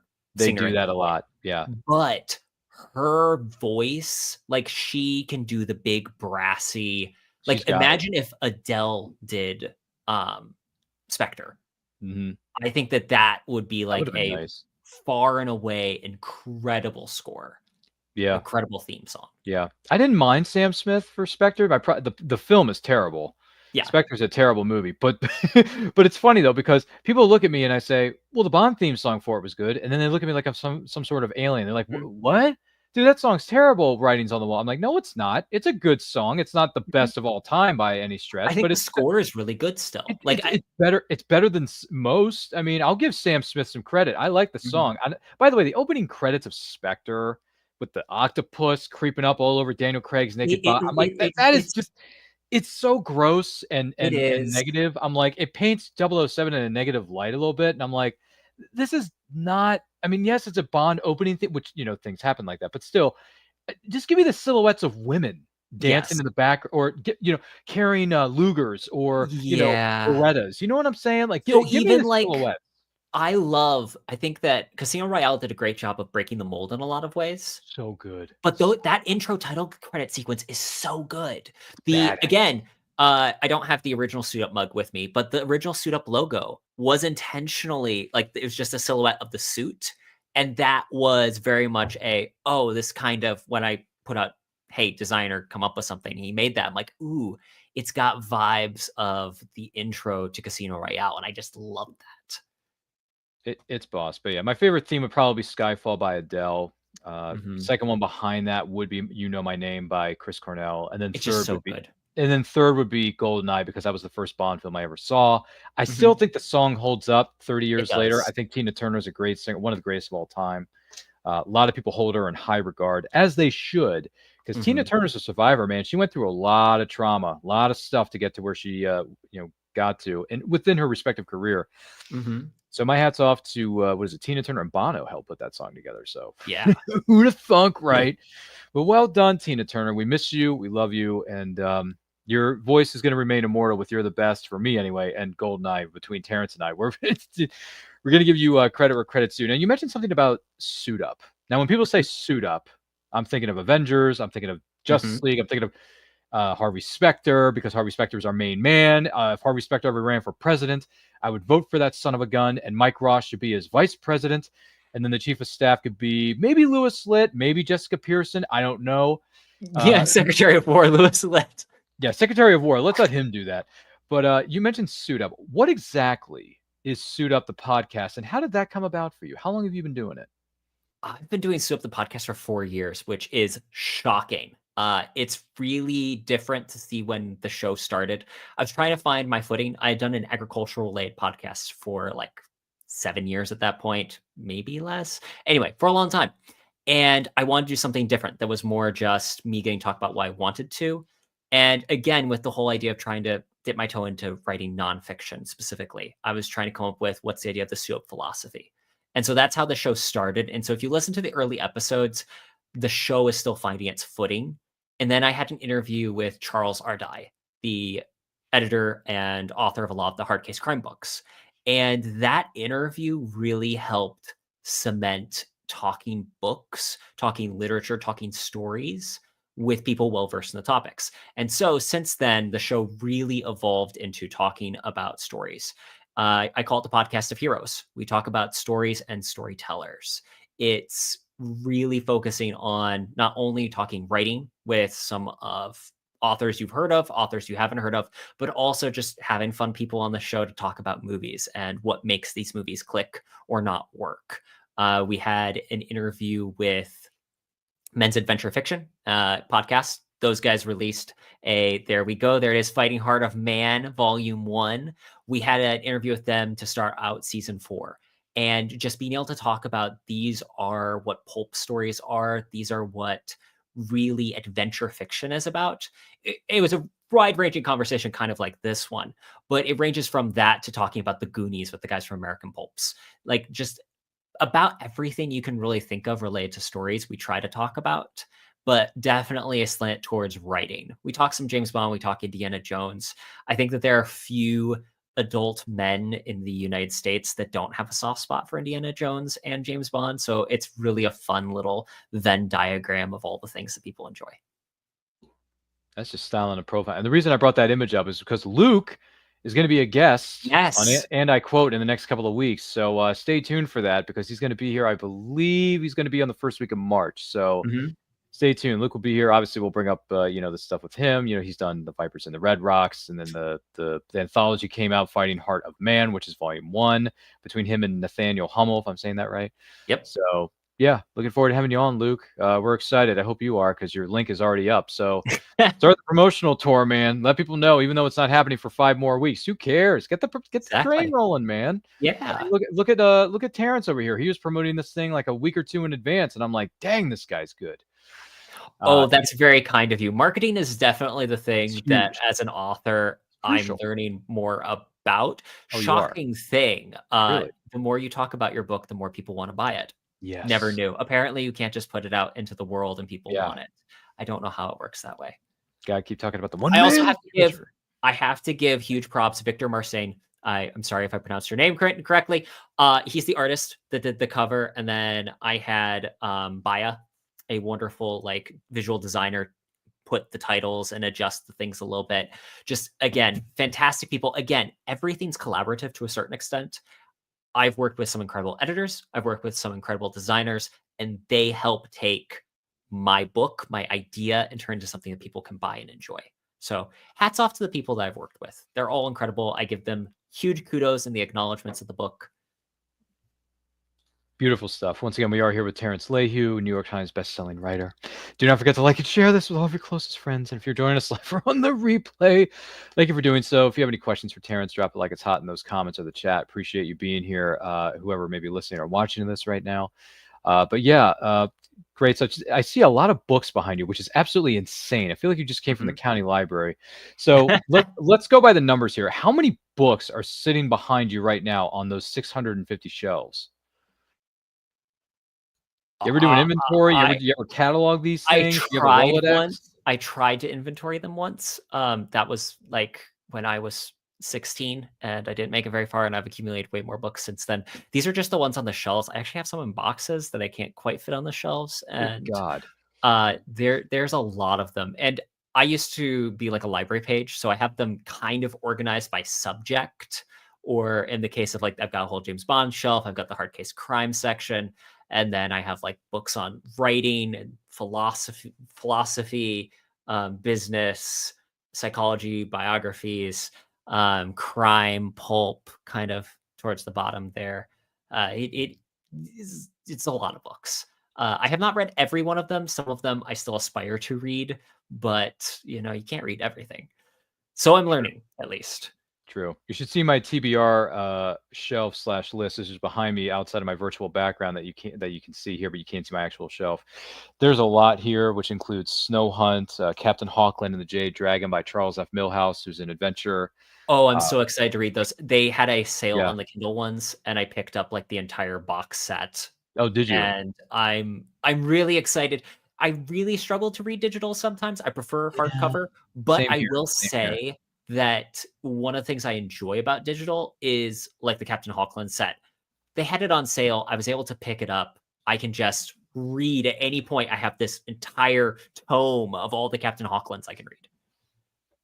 Oh my goodness, it looks so fantastic. This is the one I have yet to read. This is on my TBR. It's a 600-mile long list. It's pretty poor and pathetic. That's how bad my life is. There's that. There's also Snow Hunt, which is written by our good friend Bobby Nash of BobbyNash.com. He writes crime fiction. This is basically Abraham Snow as a private investigator. So it's Die Hard meets Burn Notice. Oh, that sounds cool. I'm adding this to my TBR list. So it's called the Snow series, and the name of the main character is Abraham Snow, and it's written by, as you can see here, BobbyNash.com, the website. So Bobby Nash of Ben Books, he's a great guy. He's a great friend of mine. He's a great friend of the show too. He's been on the show a couple of times over the years. So Bobby, we love you, brother.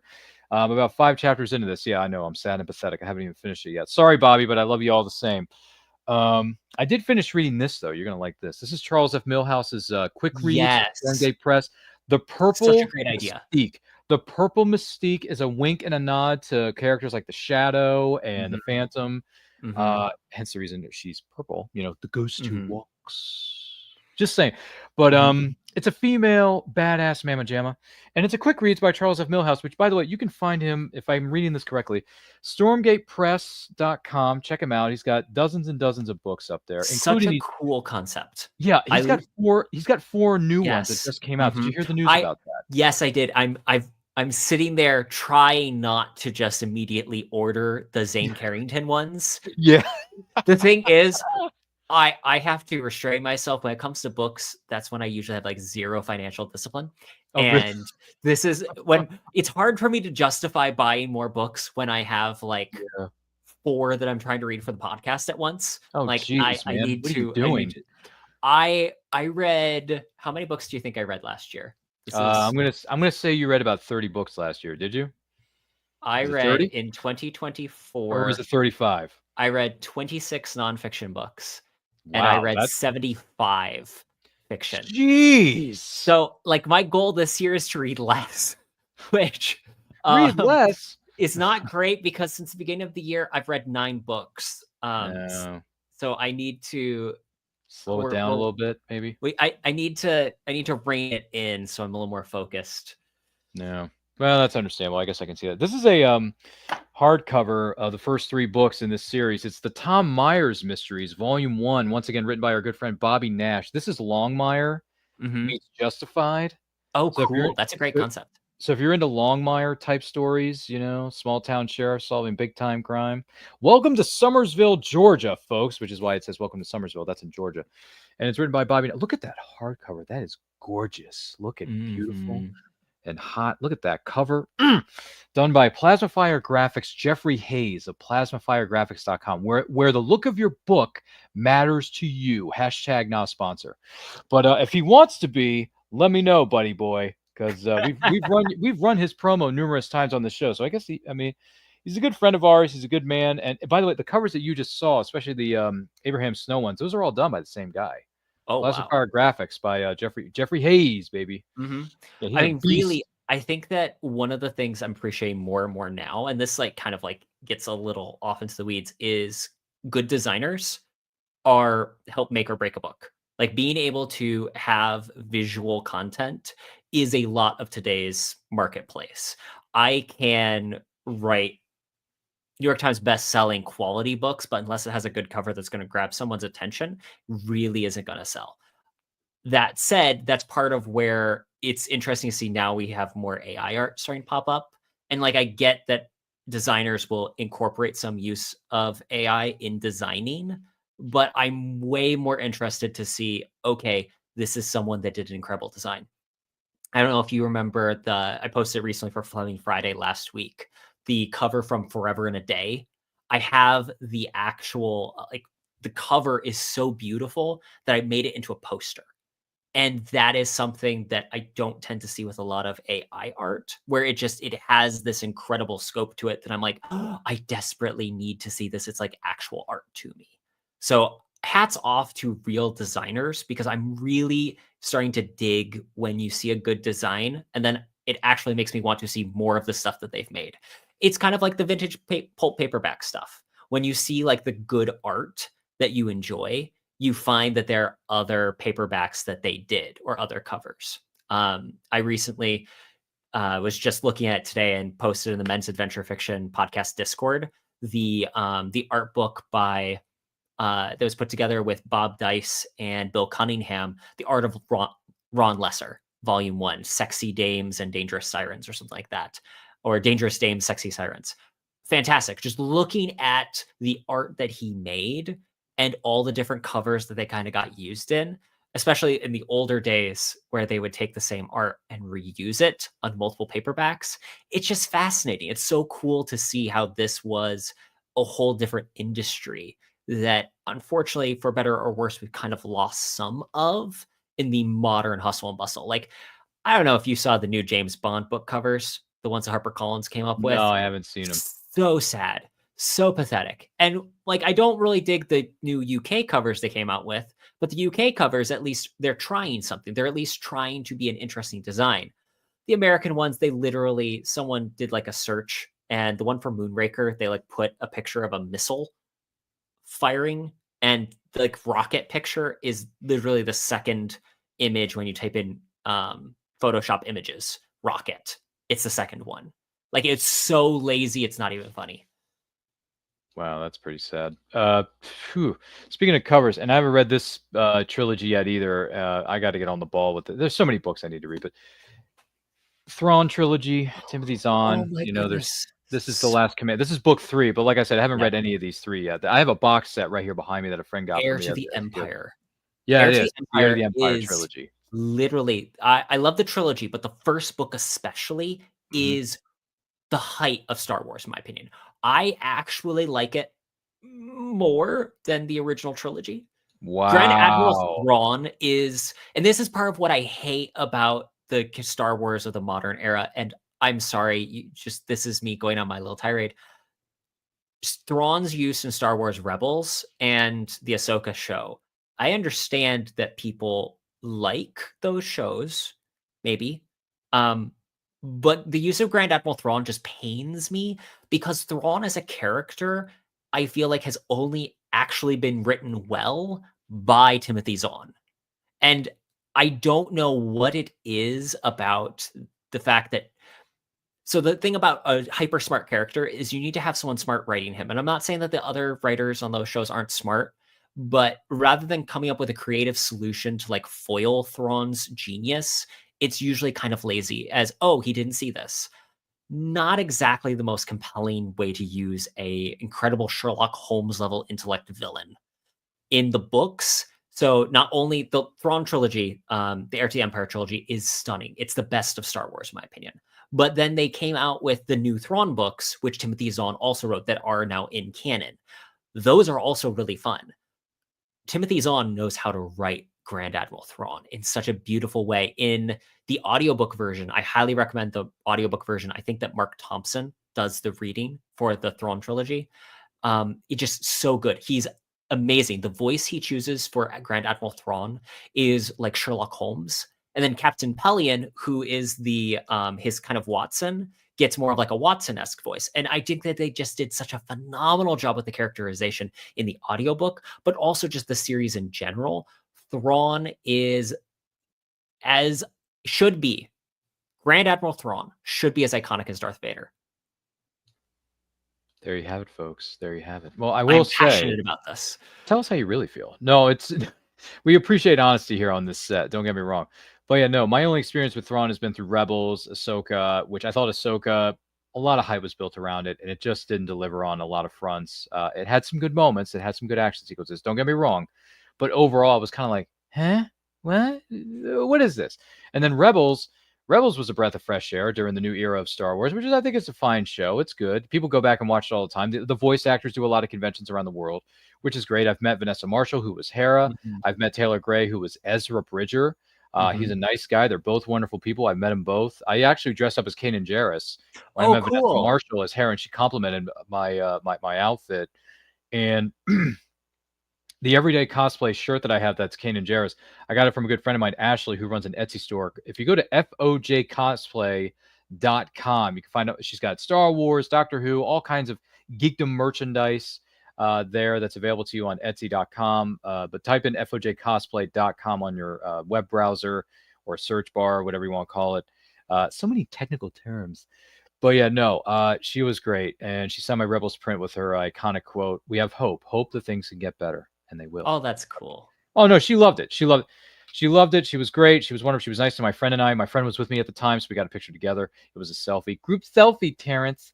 And it was lovely. The Star Wars actors are some of the most loving, caring, respectful individuals I've ever met. And I've been doing conventions for over 13 years.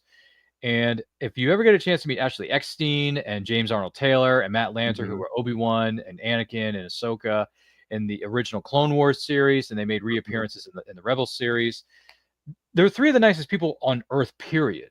I I mean, not just as a celebrity. Forget about the celebrity status for a minute here, Terrance. They are just nice, kind, generous people who actually care about the fans. They care about Star Wars. They care about leave your legacy. Like, they love it all, man. They love it all. And it makes me love it so much. So, Terrance, you got to get yourself out to a Comic-Con, man. And I've been to the one in iconic Chicago. people. You've been to a couple of times. C2E2? You've been to C2E2? It's the Wizard. It used to be Wizard World. Now No, I it's think. Fan Yeah, Expo. yeah, you're Fan right. Expo. Fan Expo.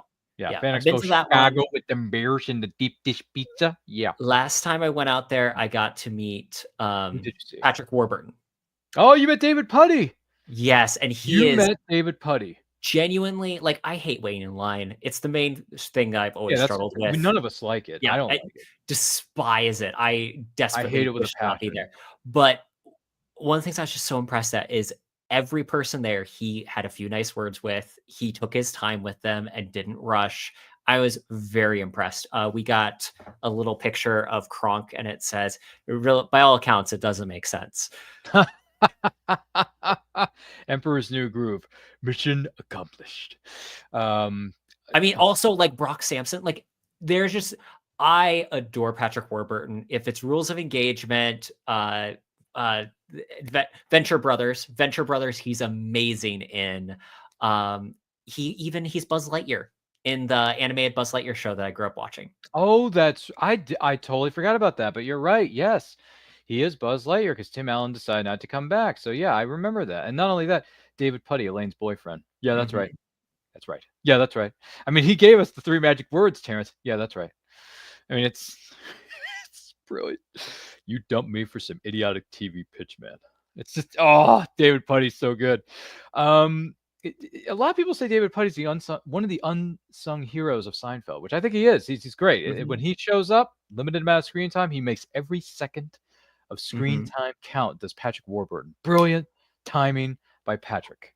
I definitely think that's one of the things that you see with actors that show up in TV shows before they're famous is you're they had movie star charisma before. Like, we watched on the podcast with Luke and Nathaniel, we watched King Solomon's Mines, 1985.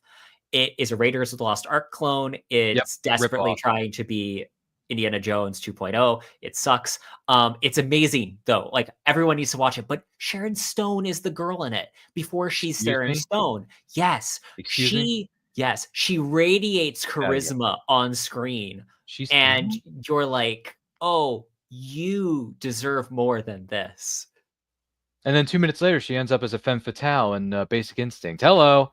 But let's not forget, she does play Schwarzenegger's wife in Total Recall. Yes. No, honey, sweetheart, you wouldn't hurt me. After all, we're married. Boosh. Consider that a divorce. I mean, come on, man. Spoiler alert, Total Recall turns 35 this year. Terrance, have you seen Total Recall? I've seen the first 10 minutes with Sharon Stone. Come on, man. You got to see this movie. I do. I think I actually might have it on Blu-ray. But they did a limited edition, like with the VHS. Well, they did. This was I have the same thing with the first John Wick movies, where they have like the VHS slipcover art. Oh my god! And it's like so cool, so rad. Get on it, man. Get on it, man. There are so many great movies you've missed out on that you got to catch up on, man. Oh yeah, only so much time. Got to get on it, man. 2 weeks. Sorry, that's a line from the movie. # non-minor spoiler. But it's funny, it's adventurous, it's got some of the best well-known actors and actresses, including Sharon Stone. Rachel Ticotin is in that thing. You got Jester from Top Gun. Michael Ironside is in it, who's also in Starship Troopers. I mean, have you seen Starship Troopers? Have you seen that? I have not. I know, just it's funny. But Michael Ironside voices Darkseid in Justice League, in Superman, and Justice League, and Justice League Unlimited. Which he was brilliant. Side comment: I've also met Kevin Conroy, the late great Kevin Conroy, at Comic-Con, and that was just such a nice kind of you. Yes, I have the signed picture, and I'm like, because he's my Batman, and that will always be my Batman. I love most Batmans. Some I don't. But # George Clooney, not my Batman. Yes. But Kevin Conroy's voice, I watched Mask of the Phantasm with my wife. She had never seen it before, like earlier this last year. What was the reaction? she was like, oh wow, it's like a good movie. I'm like, yes, it is. It's just and it's only 75 minutes long, Terrance. It's 75 minutes. And that's where, again, to the point, you don't need a 2.5-hour movie to tell a good story. Like, I get that some movies are 2.5 hours. Well, yeah. But you don't need to be 3 hours. I'm sorry, Matt Reeves. The Batman Part 1, it is long. It's nearly a great 3 movie, hours. but it's 30 minutes too long. Yes. I don't need it to be that long, especially with the noir vibes they were going for. I'm like, you could have wrapped it up sooner. 30 whereas minutes sooner. Oppenheimer. That movie, I think it's nearly 3 hours, if not actually 3 hours. And it does not feel 3 hours long. Really? At least in my experience, when I watched it in theaters, I saw it in the I giant. haven't seen it yet. You need to. I haven't seen Oppenheimer. I haven't seen it. I saw it in IMAX. Of course you did. And it was chef's kiss. It was a movie that made me remember how good movies can be, because it's a movie that can only be a movie. That's fair. And by the way, I'm glad the missus finally saw Mask of the Phantasm, because that's a criminally underrated film. That's one of the best movies of all time. That's one of the best animated feature films ever made. And also, a lot of people put it at the top of the list as being the best Batman movie of all time. I mean, a lot of people have said that to me. And I'm like, you know what? For an animated film that's 75 minutes and gives us an origin story of how Bruce Wayne becomes the Caped Crusader, and then you didn't know that he had a love interest and he was going to get hitched and have kids and all this stuff. It's like, man, this is a kids movie, but it's an adult movie being masked as a kids movie. And the Blu-ray re-release, it's chef's kiss. The quality of the animation is stunning. Okay, that's good to know, because I don't have the Blu-ray. I have the generic DVD release from like 97, 98, whatever it was, which has both the full screen and widescreen versions, I think, on both sides of the disc. Remember that, fellas? Oh my goodness, what a flashback in time. Well, those are good things to have. You can watch it in full screen. You can flip it over and watch it in widescreen. I have the two different version disc, and not only that, my friend Digital HD Movies Anywhere account, I can watch. He has all the Batman movies, so I can watch Mask of the Phantasm in HD whenever I want. So it's beautiful. And by the way, the new thumbnail for Mask of the Phantasm for that anniversary re-release, like the 4K, whatever it was, so good. That cover, whoever did it, I mean, that was genius. It's by the way, a good friend of ours, Willa, who lives up in Canada, she's cosplayed as Phantasm. Oh, really? No, that's Canada. a cosplay I don't see often enough. Like, realistically, when I go to the handful that I've been to, I have not seen anyone do that. She does it. If you follow her at Willow Schuyler on Instagram, I'll send you her profile link on the DMs here shortly. She's a good friend of the show, good friend of the network, and she is cosplayed as Phantasm and some other DC Legacy characters. So feel free to check out her page. She's got some really good cosplays up there. Not too shabs, but yeah, that's a lot of books you have behind you. Good Lord. And I thought my TBR list was bad, but yours, I mean, yours is probably 6,000 miles deep. It's sad, but I still like you. You're a good person. You got a lot going for you, but man, you got to catch up on these movies. For sure. I mean, you've seen The Terminator, right? Yes. Oh my goodness, yes. Okay. I think I've seen the first 3. I tried watching Salvation, didn't really dig it. It's not good. And I wasn't even gonna try Genesis. You mean Terminator Jenny Smith? Yeah, Jenny Smith, and then the latest one, Dark Fate. Where they basically retcon T2. Yeah, every film that Terminator makes tries to retcon essentially T2 at this point. I will defend Terminator 3 because I think that has a fascinating underlying cynicism of life. I like the third movie. That's why I consider it a trilogy and not just a double G. I mean, oh dear goodness, the second Terminator movie, Terminator 2, is literally one of the best movies. Maybe I'll put that on my perfect movie list. That's fine too. So far we've gone back to the 80s with Roadhouse, and then 2 years later we go into 91's Terminator 2 Judgment Day. By the way, there's 3 different cuts of Terminator 2. There's the theatrical cut, there's a special edition, and an unrated director's cut that's 5 minutes longer than the special edition is. So yeah, it's been long enough I watched it. I don't remember which one I've seen. If you have it on Blu-ray, it should have all 3 versions of the movie, so you can go back and watch whatever version you want. A lot of people my 2 friends said this to me a few weeks ago. They're like, which version of the movie do you like best? And they said, dude, just stick with the theatrical cut. I don't care about I don't care about the special edition. I don't care about the director's cut. Anyway, It's a great movie no matter which cut of it you're watching, but I'm just so used to watching the theatrical cut that whenever I pop on the DVD or the Blu-ray, I'm like, I think we'll just watch the theatrical cut. Thanks. Have you seen The Fall Guy yet? Is that Ryan Gosling and Emily Blunt? Yeah. No, I haven't seen it, but I'm a huge fan of Emily Blunt because let's be perfectly honest, she is one of the most beautiful, drop-dead gorgeous, and very talented actresses on the planet. So, is it good? I've heard Fall Guy was good. Really good. I was really sad to see it flopped. Like if you look at the data, it bombed. Yeah. But also it's one of those movies where they're making them too expensively. But I will say, I watched both the theatrical and so I saw it in theaters and then watched the extended cut. No way, I didn't know there was a cut. Both of them are good, but I definitely say the extended cut is an even better movie. Like it's even funnier and more enjoyable. Both are fine, but if you get a chance watching the extended, I actually think it's worth it. Okay, I have to pick that up. I did not know there was an extended cut of The Fall Guy. I'm so sorry. It's streaming on Peacock right now, I think. Oh, it is? Okay. Well, anybody got access to Peacock I can borrow for a few days? Sorry, sir. We're not trying to condone any unnecessary actions here on this set. Good God.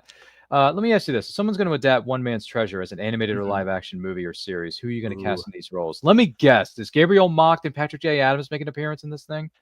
So I did one of those things that all authors do. This is the cast fantasy football type thing. Basically. And yes, Gabriel Macht as I almost said Harvey as Dixon Hastings would be perfect. I actually put Chris Evans as Sam, the brother.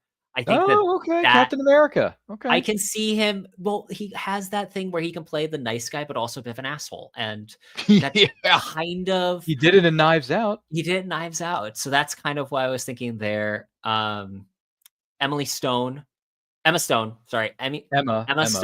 playing Amy, the fiance, would be perfect. Ooh, yeah. Mallory Forrest, the jilted love interest.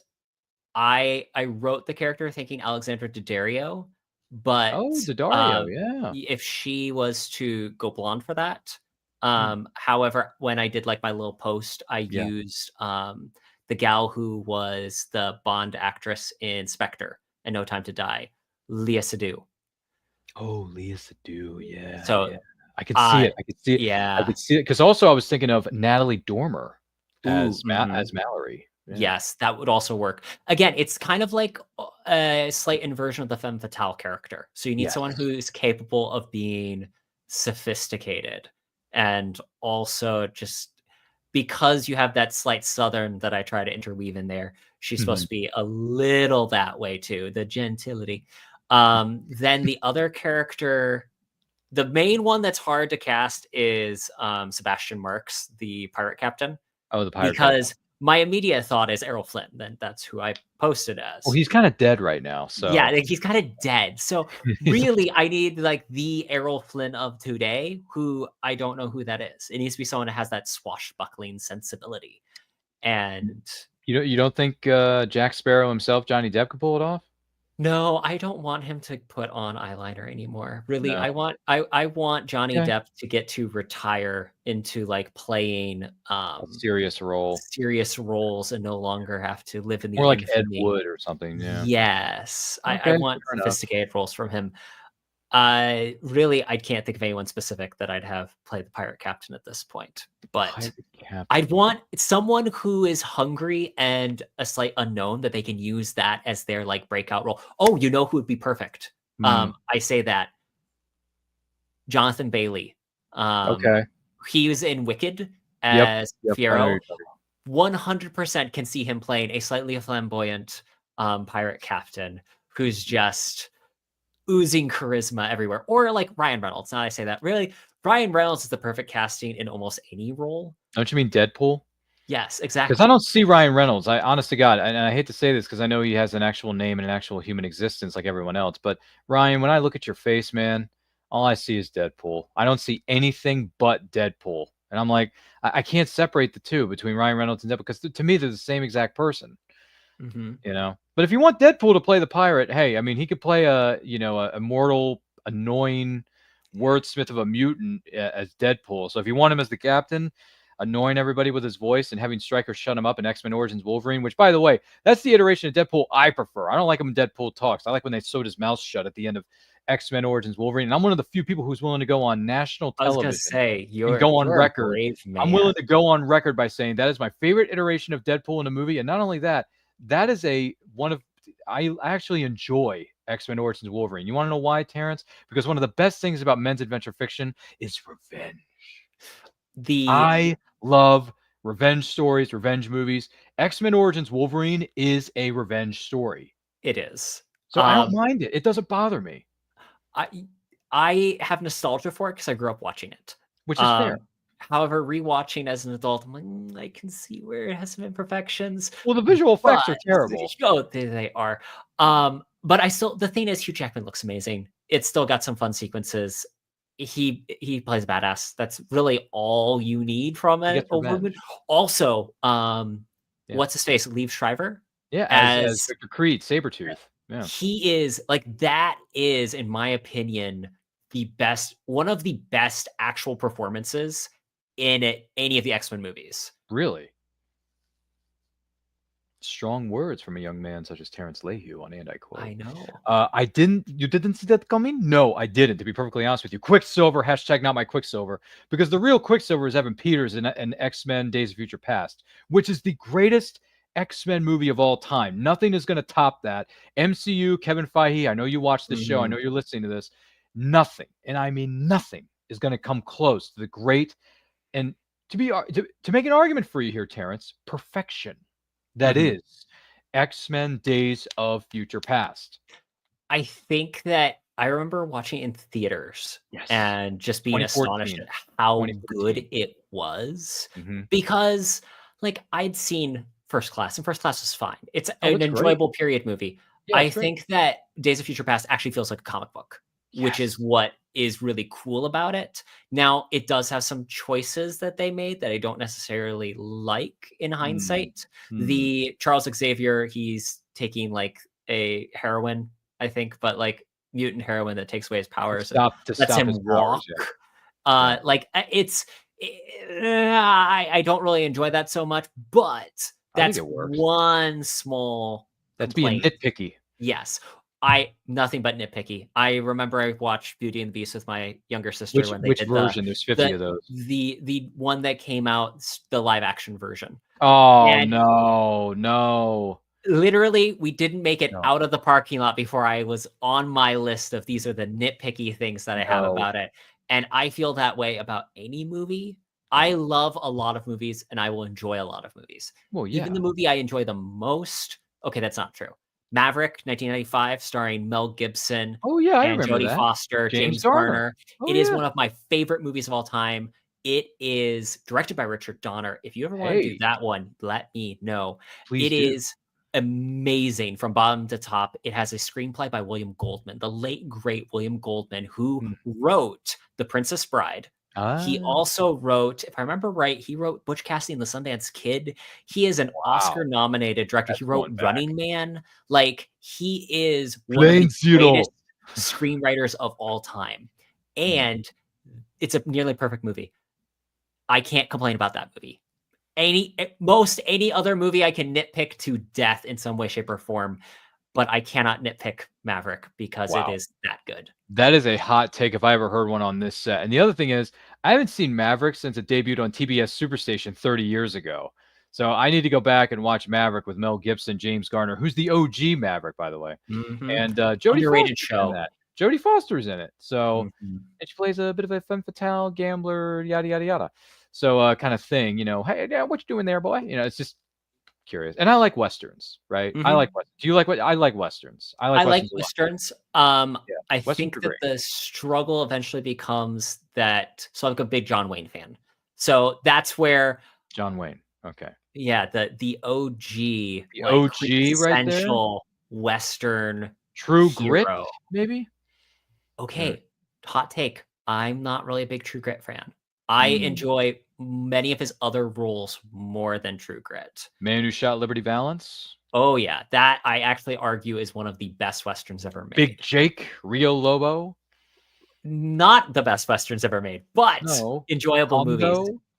Hondo is based on a Louis L'Amour novel. I didn't know It's that. genuinely good. I didn't know that. Really, he plays a great character, and he's I didn't John know Wayne. that. I got to see she wore a yellow ribbon on the big screen. Like How was there's it? a local theater that did it, and it was amazing. Like again, it's just this sweeping scope, and it's a movie from an era without as much cynicism as today, or Mhm. maybe just as much, if not more. And Yeah. there's something about its pure innocence that I just love. Fair enough. You know, here's something that's going to cause a stir in the comments down below. I've never seen a John Wayne movie a day in my life. I've never seen a John Wayne. Who's the other guy? John Ford, like Glenn Ford.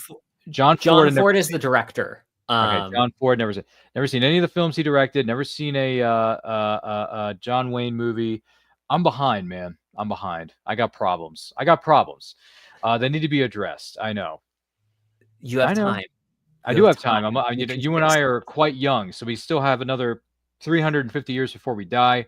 So we're going to be just fine, Terrance. We're going to be just fine. We got plenty of time.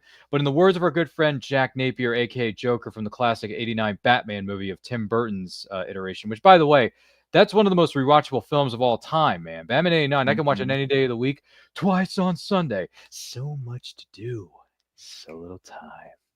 With that being said, I want to take this opportunity to say thank you. And I do mean this sincerely.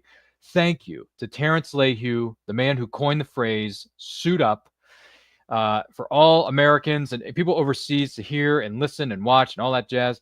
Terrance, it's been an honor. It's been a privilege and a pleasure having you here on set. We look forward to having you here again when we talk about Perfect Movies Episode 3. That's going to be coming out in the near future, right? You're going to be back here for some James Bond watch alongs that we're doing later this year. I believe we were definitely doing one for Goldeneye because that's 30 years young. So we'll be back here for that one. And then there's Back to the Future Part 3, which just happens to be a Western, which I think you may enjoy. So we may have you on for that one. You can wear a suit. Heck, you can even wear the Clint Eastwood poncho for all I care.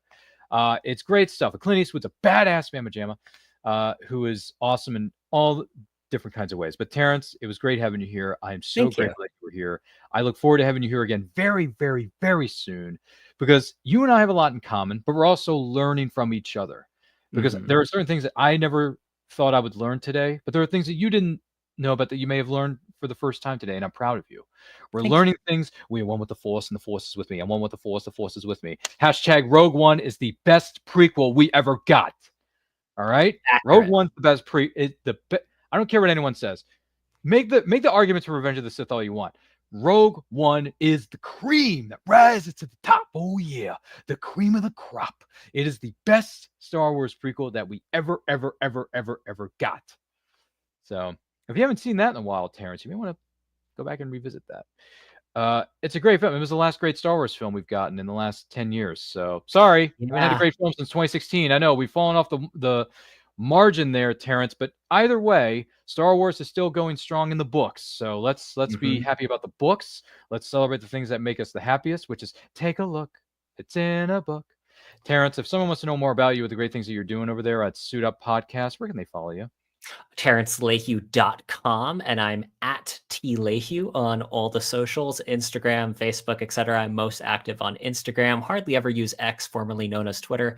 And if you want a signed copy of One Man's Treasure, I've got a handful. DM me on Instagram there. I'll happily send you the details to get you your own copy.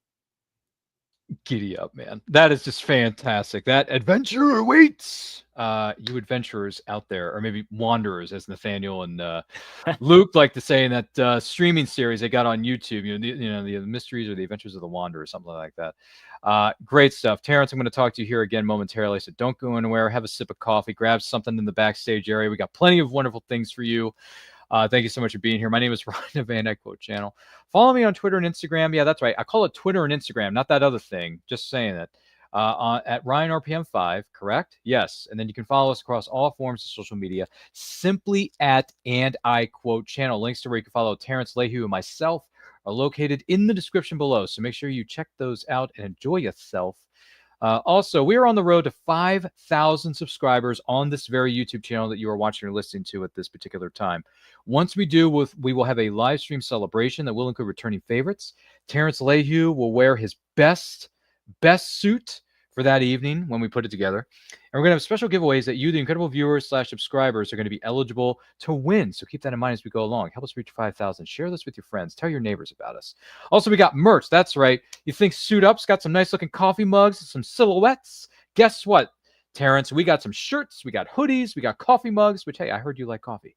So coffee mugs, stickers, stationery, posters. We got throw pillows, some other cool stuff that's on sale in our Redbubble store, which, by the way, the links are located down in the description below. It's in my link tree there. It's a Redbubble store there. So if you're interested, you can buy it, buy some stuff now. It's on sale, by the way. It's on sale, so save yourself some money. All kinds of good stuff. Once again, Anti Quotes on Saturdays, 12 p.m. EST. The Meaning of Phantom is on the first Fridays of each respective month at 7 p.m. Eastern Time. And then movie watch-alongs are the second, third, and fourth Friday of every month at 7 p.m. EST. The next one that we're going to be doing is on January the 31st. We're going to be celebrating 35 years of Dick Tracy, starring Warren Beatty, Madonna, and guess who else is in this bad boy? Al Pacino, Terrance. Al Pacino is in this movie known as Dick Tracy. And it turns 35 next week. Can you believe that, shiznit? I can't. But it's going to be a lot of fun nonetheless. So join us. It's going to be a lot of fun. Don't forget to like, comment, share, subscribe, ring the bell to be notified when our videos go up or they go live. And remember, life is better when supporting indie creators from all over the world. Take a look.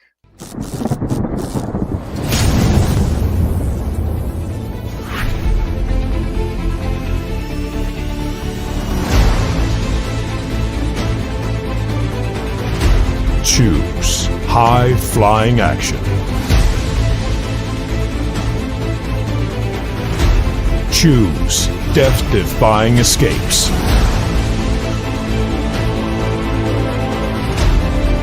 Choose spine-tingling thrills. Choose nail-biting intrigue. Now's your chance to choose the adventure. The Captain Hawkland Adventures. Available on Amazon.com.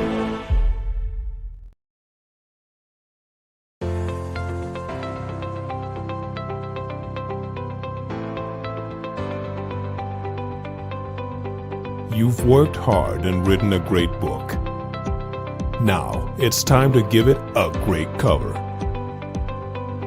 If you're an indie author or small press publisher, Plasmafire Graphics is your source for affordable cover illustration and graphic design.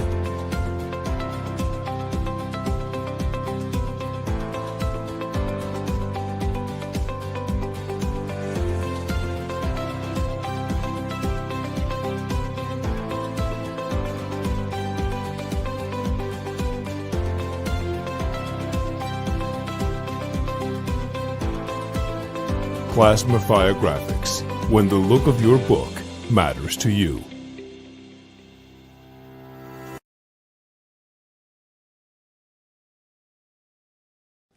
Good morning! Oh, and in case I don't see you, good afternoon, good evening, and good night.